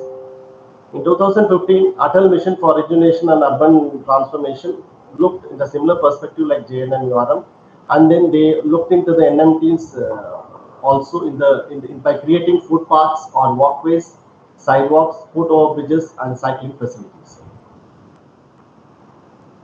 In 2015, Smart City Mission came into existence. Providing impetus to walkable communities is one of the focus area. It promotes transit-oriented development, public transport, and last-mile para-transport connectivity. It furthers a technological upgradation in urban transport through intelligent traffic monitoring systems. And in 2017, very important policy, National Transit-Oriented Development. It talks about to enable the transformation, people have to shift from the two-wheelers and cars to the public transportation, and then accessible public transport. And it talks about compact walkable communities. And then in 2020, another one important milestone, National Electric Mobility Mission Plan. It was a goal to encourage the faster adoption of electric and hybrid vehicles in the country through government-industry collaborations to allow India to emerge as a leader in EV manufacturing by 2020. These are all some sustainable transport project in India. Kochi. In Kochi, has won the award for the city with the most sustainable transport system. They have introduced in Kochi Metro, Kochi Water Metro, they have introduced, and then the Kochi Open Mobility Network was which digitized and integrated various transport facilities, and then they introduced more than 100 low-floor buses for DC accessibility of the vulnerable users. If you see Surat, Surat also implemented very important measures. One is like they have integrated the land use and transport.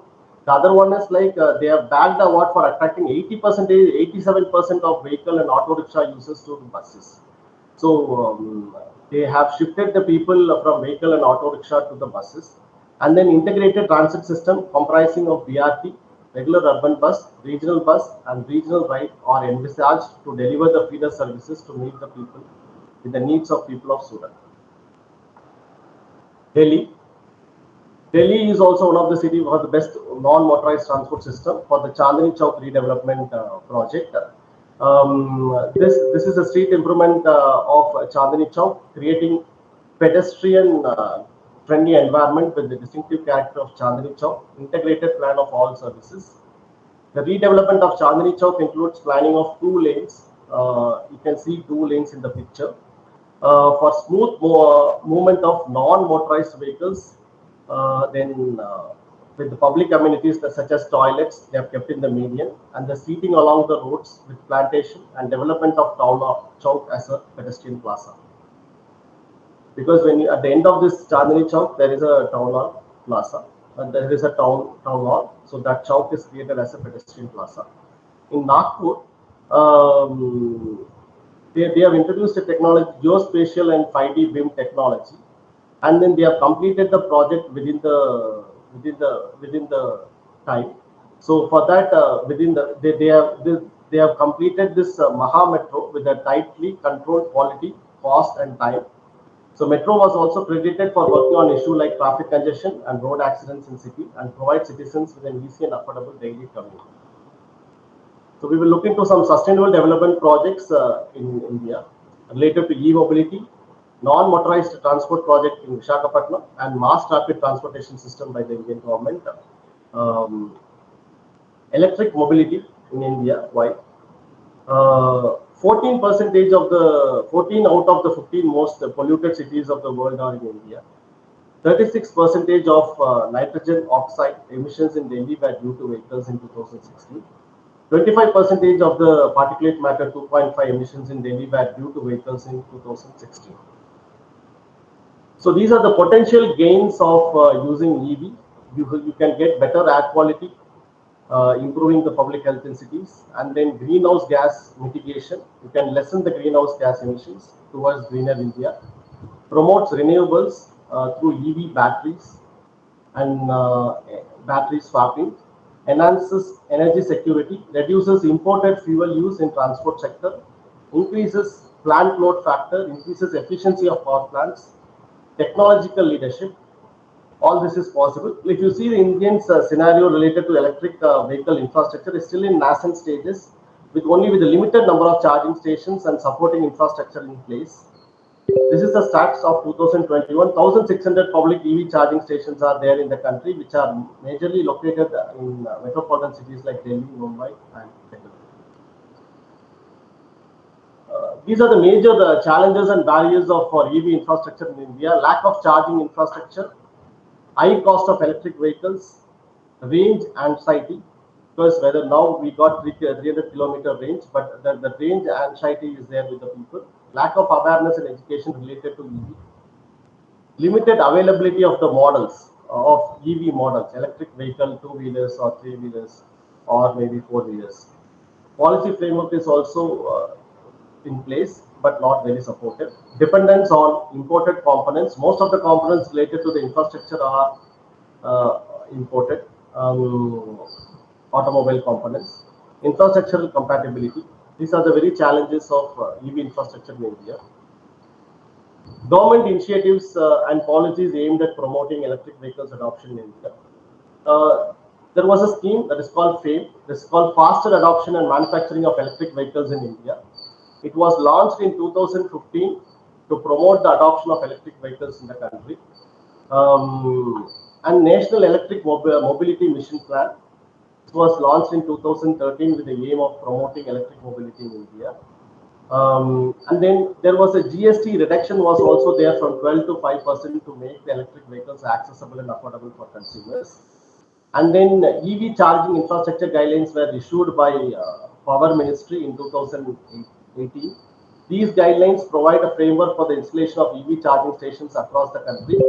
Apart from that, in this infrastructure guidelines, they give concessions and subsidies to the installations. State level policies. Several states in India have launched their own policy to promote electric vehicle adoptions. And then Green Energy Corridor was also promoted as part of this initiative. This is the scenario of EV vehicles as per Automobile Component Manufacturer Association of India. EV sales in India have increased by 25% in the first quarter of 2021 compared to the same previous year. But they are also addressing there is a lack of charging infrastructure in Indian context. And then need for local production, because most of the components related to electric vehicle are imported. So they need for local production of this to bring down the cost. Government support is key in providing subsidies and policies that encourage the adoption of EVs. Collaboration is necessary across government, industry, and academia. The future prospect of electric vehicle infrastructure. India aims to have at least 30% of its vehicles run on electricity by 2030. And then through the scheme FAME, it supports the establishment of charging infrastructure for EV in public places such as parking lots, bus depots, and metro stations. And then through National Hydrogen Energy Mission, they want to promote hydrogen fuel cells for transportation. This EV infrastructure will reduce the country's dependence on imported oil and mitigate the negative environmental impact of transportation. EV produces zero tailpipe emissions, which can improve the air quality. Zero tailpipe emission means no exhaust gases or other pollutants will be emitted when you use pure electricity. When you are using as an hybrid, then there is a pollution aspect. But when you are using pure electricity, there is a zero tailpipe emission. There is no exhaust gases or other pollutants which is emitted. So these are the future prospects. So the FAME is one of the things that helps. These are the very important things. The FAME scheme with the minimum range requirement for electric vehicles is leading the EV transition in India. For two-wheelers and private four-wheelers, charging at home and office is feasible since average daily distance travel is below the minimum range required. For two-wheelers and private four-wheelers, it is possible to charge at home. For commercial four-wheelers and intra-city public transport, large-scale public EV charging infrastructure is needed. And then setting up the public charging infrastructure is a daunting task. And then so alternate solutions are proposed, like installing charging points with residential complexes, housing society, shopping malls, parking lots, railway stations, offices, and small shops. Battery swapping stations could also be an alternate strategy, especially for electric three-wheelers. And then locating charging infrastructure on the premises of bulk demand driving agency could help to solve this particular problem. Electric buses in Bangalore has been introduced. So they were able to reduce the emissions. So these are the key feature of this electric buses in Bangalore. It was launched, the electric bus fleet in 2017. It talks about sustainability. It talks about cost effectiveness, infrastructure, and then adoption. In sustainability, the reduction in air pollution and greenhouse gas emissions. These buses are using lithium-ion batteries, which are more efficient and environmental friendly compared to diesel engines. Cost effectiveness: electric buses are cost effective in the long run as they require less maintenance compared to diesel buses, and the cost of electricity is lower than the cost of diesel. Infrastructure: BMPTC, the Bangalore Metropolitan Transport Corporation, has set up charging stations across the city. And then adoption is like the BMTC has partnered with the World Resource Institute to conduct surveys and gather feedback from commuters to promote the adoption of electric buses. So this is one of the important points. Because of this introduction of electric buses, they were able to reduce 6,000 tons of carbon and saved around 2.8 million liters of diesel fuel since their launch in 2017. So the overall carbon footprint of Bangalore transportation system has reduced over a period of. This is the case study related to electric mobility. Now we look into a case study which was implemented, which was on the implementation phase in Visakhapatnam, non-motorized transportation. The Ministry of Urban Development with IBI Group and iTrans, they developed a guidance documents for city-specific plans for transit-oriented development, non-motorized transportation, and public bicycle sharing for Indian cities. So Visakhapatnam is chosen as one of the demonstration city for this NMT planning, and then they applied the 5-step planning process recommended in the guidance document prepared by the ministry. The project is aimed to develop a city-wide bicycle plan. Develop a city-wide plan for bicycle and pedestrian facilities and projects to address the mobility needs of different segments of the population. Here they are trying to integrate the bicycle and pedestrian travel along with the transportation network. This plan includes projects, programs, and policies to improve the NMT network and connect people to city-wide destinations. They are following 5 principles. One is like to assess the current conditions, and then to enable third ones to plan and design, fourth invest, and fifth to implement.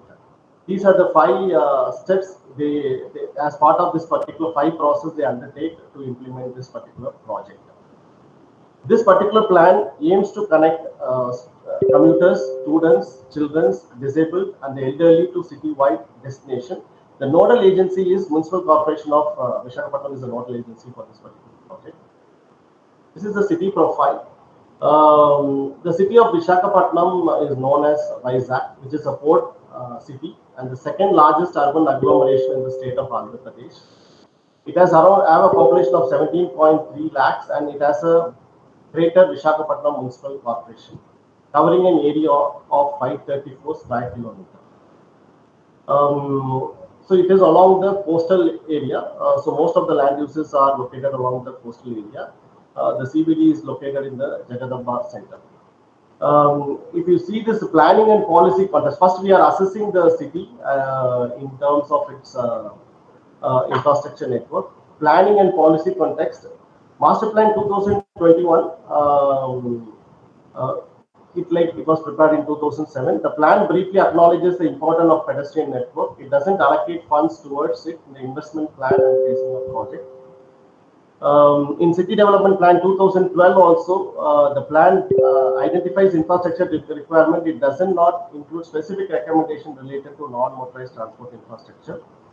These two plans had failed to recognize the NMT, but low carbon comprehensive mobility plan prepared in 2014, they recognized some of the stretches, and then they want to implement the bicycle and as well as pedestrian network.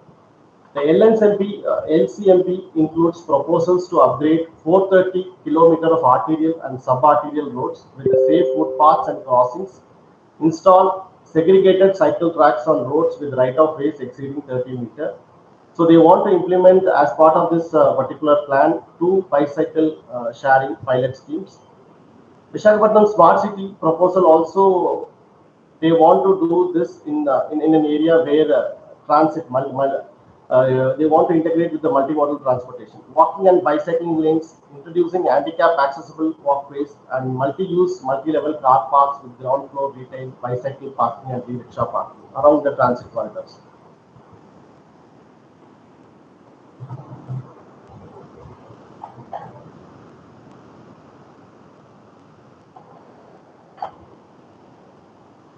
They assessed the legislative and regulatory environment of Visakhapatnam and the transportation infrastructure, the road network hierarchy map, and then they assess the need assessments as a third process, and the fourth process is a readiness assessment. The legislative and regulatory environment, if you see the development control regulations in Visakhapatnam Master Plan aims to regulate urban development for the benefit of society and public safety. But it doesn't, this development control regulations of DCR doesn't take into account the non-motorized transport infrastructure in Visakhapatnam. Even the regulations for motorized vehicles, Andhra Pradesh motor vehicle rules also not looked into, or is not very supportive for NMT infrastructure. So policy level interventions are necessary to develop street design guidelines and incorporate NMT friendly recommendations. So development control regulations as well as the Andhra Pradesh motor vehicle doesn't give support to preparation of NMT plans. So there is a need. So transportation infrastructure, out of 77 kilometers out of 1,100 kilometers of urban roads are footpaths that are constructed or being constructed, but some of the footpaths are having encroachments such as parked vehicles, crossings and entry to properties along the road, blocking free movement of pedestrians. Need assessment has been done.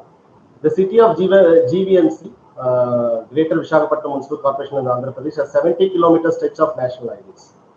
By passing through it with varying speed limits and inadequate pedestrian infrastructure, there are 70 kilometer stretch which is passing through the GVMC area. So they've identified 40 high crash locations on this stretch. Pedestrian and two-wheeler are the most vulnerable road users in this particular stretches. So readiness assessment also done through using 5E approach related to engineering, education, encroachment, engineering, education, encouragement, enforcement, and evaluation. So the these are all related to assessing it. The Greater Visakhapatnam Municipal Corporation has initiated several initiatives to reduce transportation-related pollution in the city. The vehicle-free zone along 3.5 kilometers stretch of beach road, 3 planned cycling zones, vehicle-free day for GVMC employee, and the launch of cycling clubs were introduced as part of this. Other organizations in the cities are also adopted similar initiatives, such as Andhra University and Gitam University. The stakeholders for this particular involved in the NMT master plan include elected representatives, GVMC department, traffic police, academic institutions, NGOs, and others. So, if you see the summary, if you see more than half of the trips in the city are made on foot and only 3% are made by bicycle. More than 71% of the trips are within 3 kilometer length, so it is indicating the need for non-motorized transportation. The NH highway is running through the city and has a high rate of accidents. Only 77 kilometers of the city's 1,100 kilometers of urban roads have footpaths. So strategies to build, the second principle of this is like to enable. One is like first we are assessing the situation, then is enabling it. So several GVMC officials are supporting of cycling and walking. And the city has initiated new NMT projects such as cycle tracks and evaluation of EV systems. So other agencies are also supporting. So there is a need for NMT coordinator should partner with appropriate departments and organizations to carry out operations, management, and program functions. So there is a need for collaborative vision is needed to ensure continuity in NMT planning beyond the office term of officials. This is an objective of NMT. There are three main objectives. One is like mixed use planning is encouraged in all development areas, accompanied by high density development along major transit corridors. Then roads with proposed right of way 30 meters or higher should have segregated cycle tracks, and each road should be equipped with cycling track and bicycle parking facility. PBS network should cover a 3 kilometer radius around the main transit lines and feeder lines to provide. This is related. The smart city projects provide this infrastructure along the transit lines. Then the third step is like to plan and design. So these are the NMT guiding principles. There are some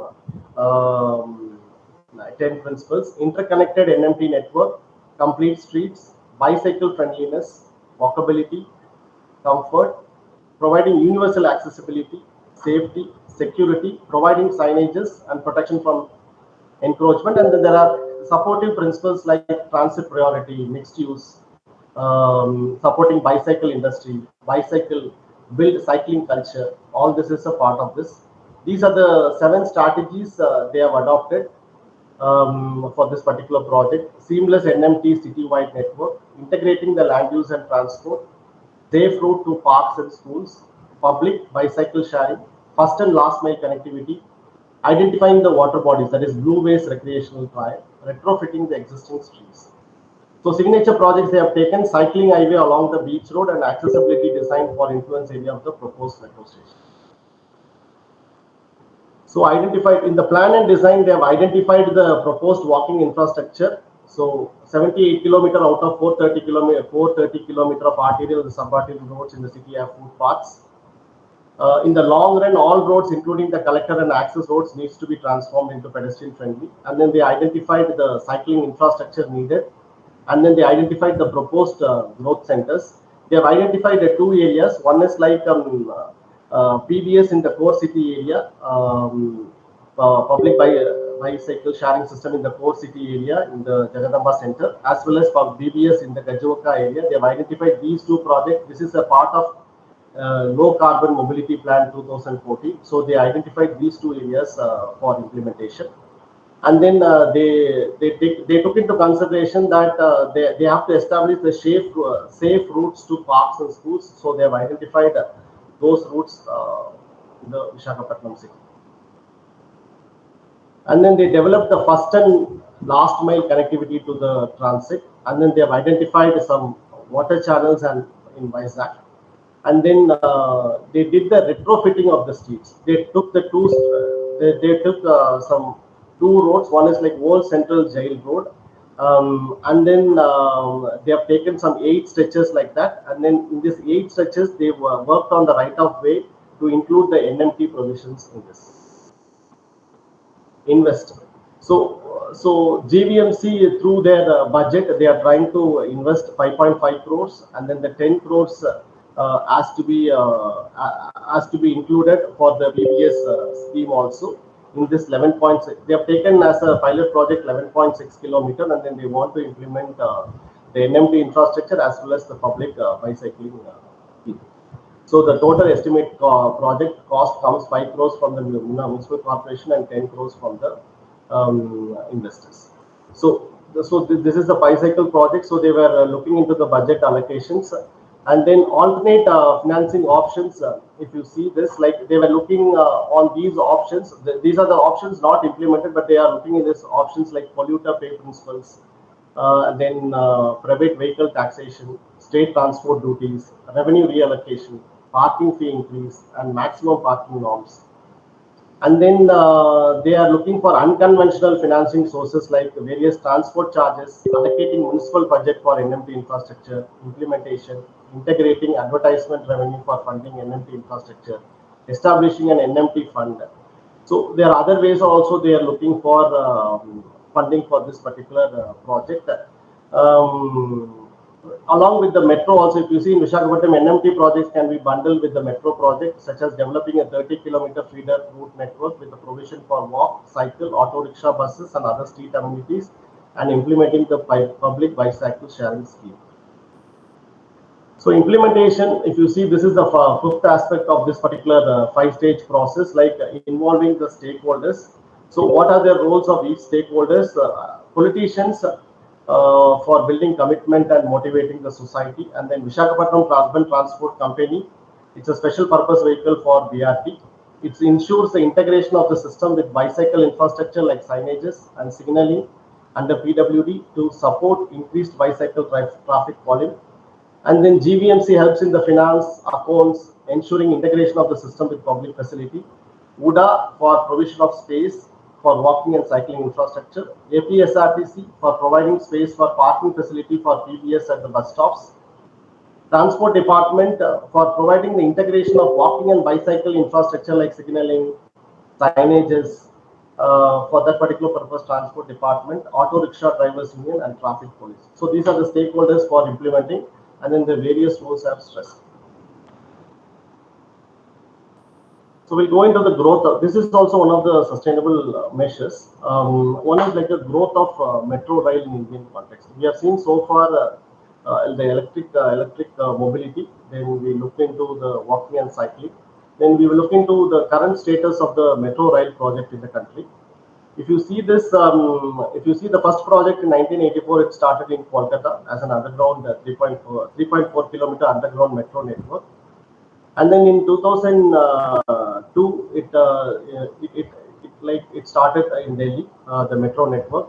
8-kilometer stretch between Shahadara and Tisazari. They started this, and then if you see in 2014, there are 5 cities have implemented. In 2021, 18 cities. Now the metro passengers per day, which is catering today's context, is 85 lakh passengers per day. This metro network is catering. This is the status of the entire country, the metro network operational. If you see this, prior to 2014, about 248 kilometer metro network was operational in 5 cities. 484 kilometer operational network added after 2014 to 21 in 18 cities. These are the metro rail policy 2017. Because like the implementation cost, if you see for the metro rail is like, if you see the cost, it is like it goes up to 280 crores to 320 crores for per kilometer stretch. So that is the amount of cost required to build this particular infrastructure. So most of the cities are not getting that relevant funding. So there was a metro rail project 2013. So they emphasized these aspects so that the financing can be looked more than the fare box revenue. They call it as a fare box revenue. More than the fare box revenue, they can look for other revenues so that the metro project can be implemented. land value capture and transit-oriented development to improve the financial viability. And then multimodal, if you see this particular policy, this stresses about all this, multimodal integration and last mile connectivity, promotion of unbundled public-private partnership, flexibility of different financial models, project evaluated for economic returns and social viability, constitution of Unified Metropolitan Transport Authority, avenues of mobilizing capital at reasonable cost through issuance of bonds. Using the bond market also, they try to capture some amount of funding for the metro project, and through land value capture also they can able to do. So these are the two aspects which are stressed as part of the Metro Rail project to implement the projects. Regional rapid transit system. This was the first time a regional rapid transit system was established in National Capital Region, connecting Delhi and Meerut. These are the very key features, like Delhi to Meerut in 55 minutes and Delhi Ghaziabad Meerut 82 kilometer RTTS under construction. This is at the regional level connectivity. A metro project has been established for the first time. And then there were some projects related to Metro Light, because the Metro we are not able to implement. So they brought a concept called Metro Light. Metro Light is a low-cost mass rapid transit system with same experience and ease of travel in terms of comfort, convenience, safety, punctuality, reliability, and environmental friendliness as of conventional metro system.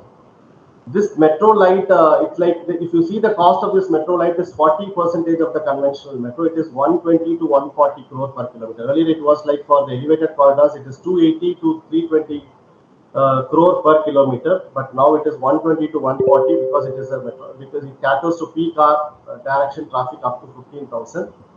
It's a low-cost mobility solution. 60 km per hour is the maximum speed. Unmanned stations, segregated section interlocked with the road traffic. So, and then they brought another concept in India, like Metro Line, Metro Neo. This is being planned in Nasik and Maharashtra. This is also, if you see this is a rubber-tired electric coaches powered by overhead traction system, running on road slab with exclusive right-of-way with the same experience and ease of travel in terms of comfort and other parameters. If you see this cost of Metro Neo is 25% of the conventional metro. It is 70 to 80 crore per kilometer. So these are the for very small size towns and cities. They are aiming at it. Water Metro. Water Metro is a unique urban mass transit system. It was implemented. It was like they started operationalizing in June 2021. It is going to be fully operational. It has 1 lakh daily ridership. It has 15 routes, 78 kilometer route kilometer, connecting 10 islands, reduced travel time and increased reliability, universal accessibility, 78 boats and 45 terminals, multimodal integration and last mile connectivity, employment opportunities and socio-economic development.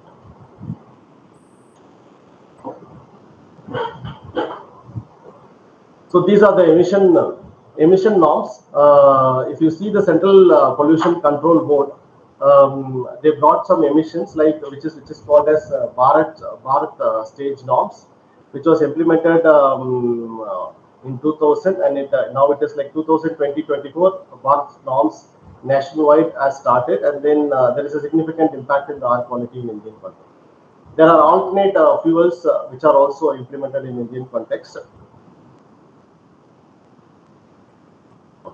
So I'll come to the conclusion. Like there is if you see the policies in other countries, people are if you see the Taipei as well as Jiangsu, they are moving towards public transportation systems from the two-wheeler by optimizing their route network.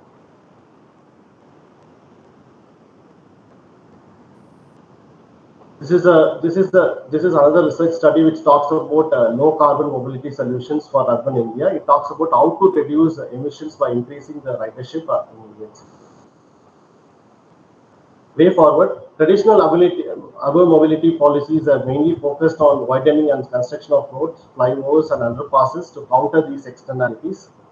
Our policy framework to achieve sustainable transportation should acknowledge that transportation is a derived demand and the need to travel can be reduced through compact city form and mixed communities. Critical emphasis on efficient, non-motorized transport and affordable, accessible and safe public transport system has been proven as effective solution to rising motorized two-wheeler traffic. Attitude and behavior changes foremost for the NMT implementation in Indian cities, along with affordable public transportation in place. Change from private to public transport mode is utmost priority for bringing down emissions. The need to identify, assess, and address existing barriers to sustainability is crucial in developing any policy vision framework for achieving sustainable and resilient urban mobility. Thank you. Hello.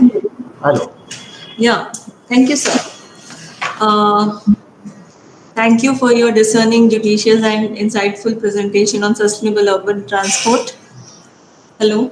Now, I would like to move towards the question answer session.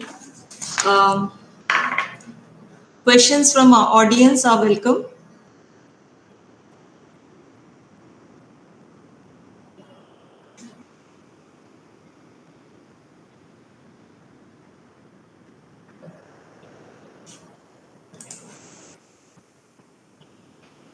Any questions? Kindly text in the chat box even.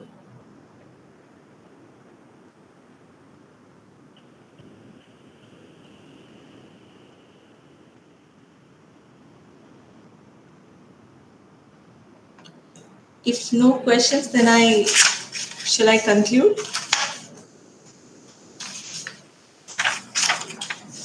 Hello, am I audible, sir? Yes. Yeah, yes. I think if there are no questions, we can conclude. Yeah. Okay. So, any questions?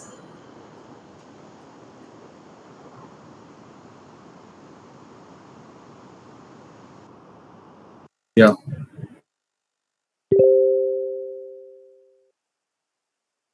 Madam, in the chat back. Yeah. There is a question in the chat box. How to ensure sustainable transportation needs are met in growing cities and towns that are inclusive of people with all abilities? I would request the speakers of the sessions, anyone. Question is for whom? Hello.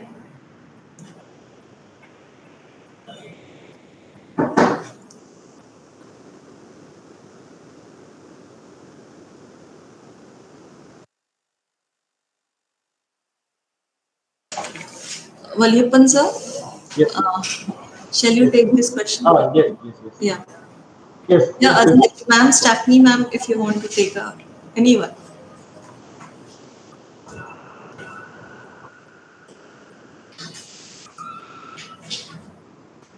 Ma'am, would you like to take a call on this? Okay, sorry, I thought Mr. Valiyappan is going to respond.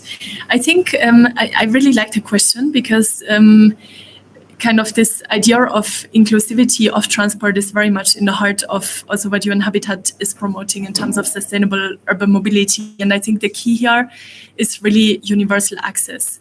It has been mentioned, I think, by a few of us in the presentations that we have done, that universal access is really the key principles if you want to ensure accessibility for all. And I think there is sometimes a bit of a challenge because very often we would focus on the physical accessibility. So we would maybe be thinking about the ramps to the public transport stations, then we would try to make the street designs maybe very accessible in terms of not having obstacles. But we maybe sometimes forget other needs. So people that are, for example, visually impaired, people that are hearing impaired, the elderly, pregnant women. There are so many people that have different needs.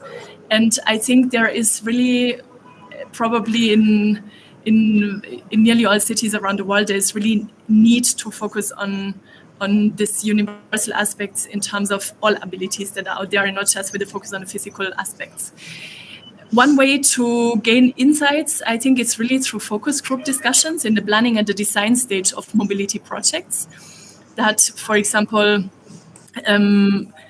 focus groups are being organized with, for example, women groups or with people people from the community of the disabled or elderly or children, and to really understand their very specific needs that they have, maybe in form of street audits or interviews that you really grasp very, very specifically what is it that would make a transport system very accessible to them. And I think there's a lot of work that needs to be done. And thank you very much for this question. Thank you, ma'am. I hope Sricharan got the answer. Any other question?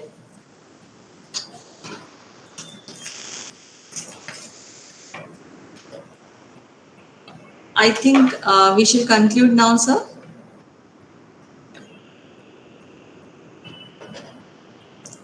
So, another question. Given the car-centric cities that are being built over the decades, I wanted to ask the above question on behalf of Hyderabad Cycling Revolution team that I am a part of, wherein we are requesting the government to build inclusive, sustainable transport infrastructure, envisioning livable cities for future generation.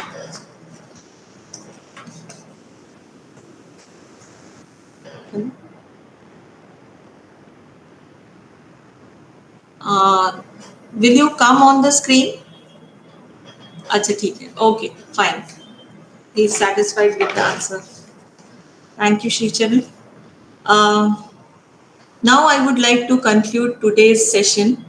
All were very insightful, and I would like to highlight the extracts of the knowledge disseminated by the eminent speakers today. Our first speaker was Stephanie, and she focused upon the concerns related to multimodality in Metro City, also about the green technology innovations and the design, and she focused upon how to design for efficiency. She talked about the avoid, shift and improvement framework, which is very insightful, definitely.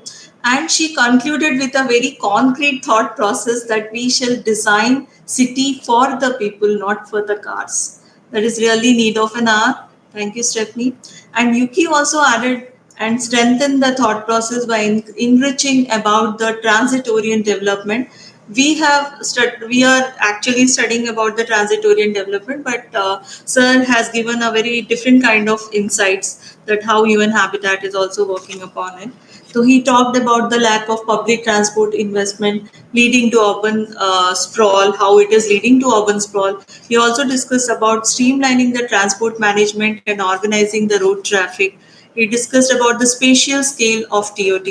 He also talked about 3 Ds in TOD. That is very interesting. And even our third speaker, Valiyappan sir, spoke about the sustainable urban transport.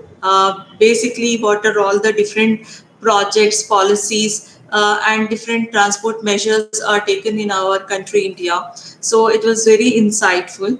I hope all enjoyed the session. It is very enriching session, and ma'am also given some answer to Sricharan. I think I hope Sricharan got the answer. Thank you. And now I would like to give the vote of thanks to all of the people who present over here. First, I would like to thank our director, Professor Dr. Ramesh Kunda sir, for giving an opportunity to organize this workshop in collaboration with UN Habitat.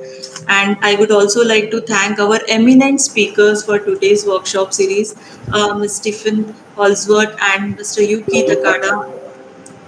Hello.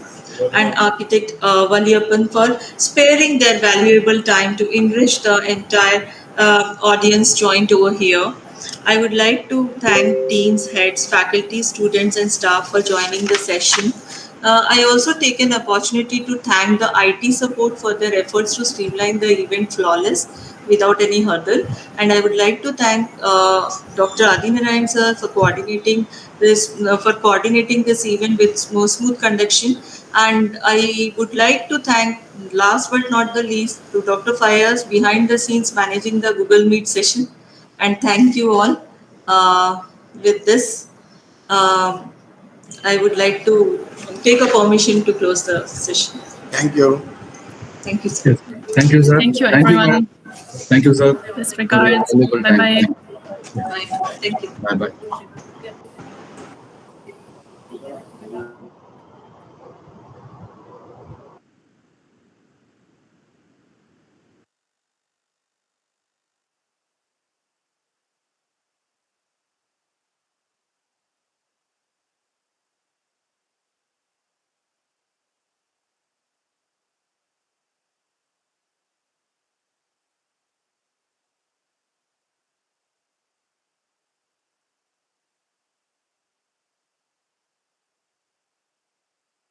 Okay, sir.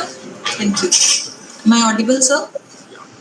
From direct and indirect costs. The vehicle-free zone of the automobile manufacturing sector. So there are 4 ministries which aspects looks into the demand management, how to discourage the people in having the mobility of their own, and effective solution to. But not the least, to Dr. Fayaz, behind the scenes managing the Google.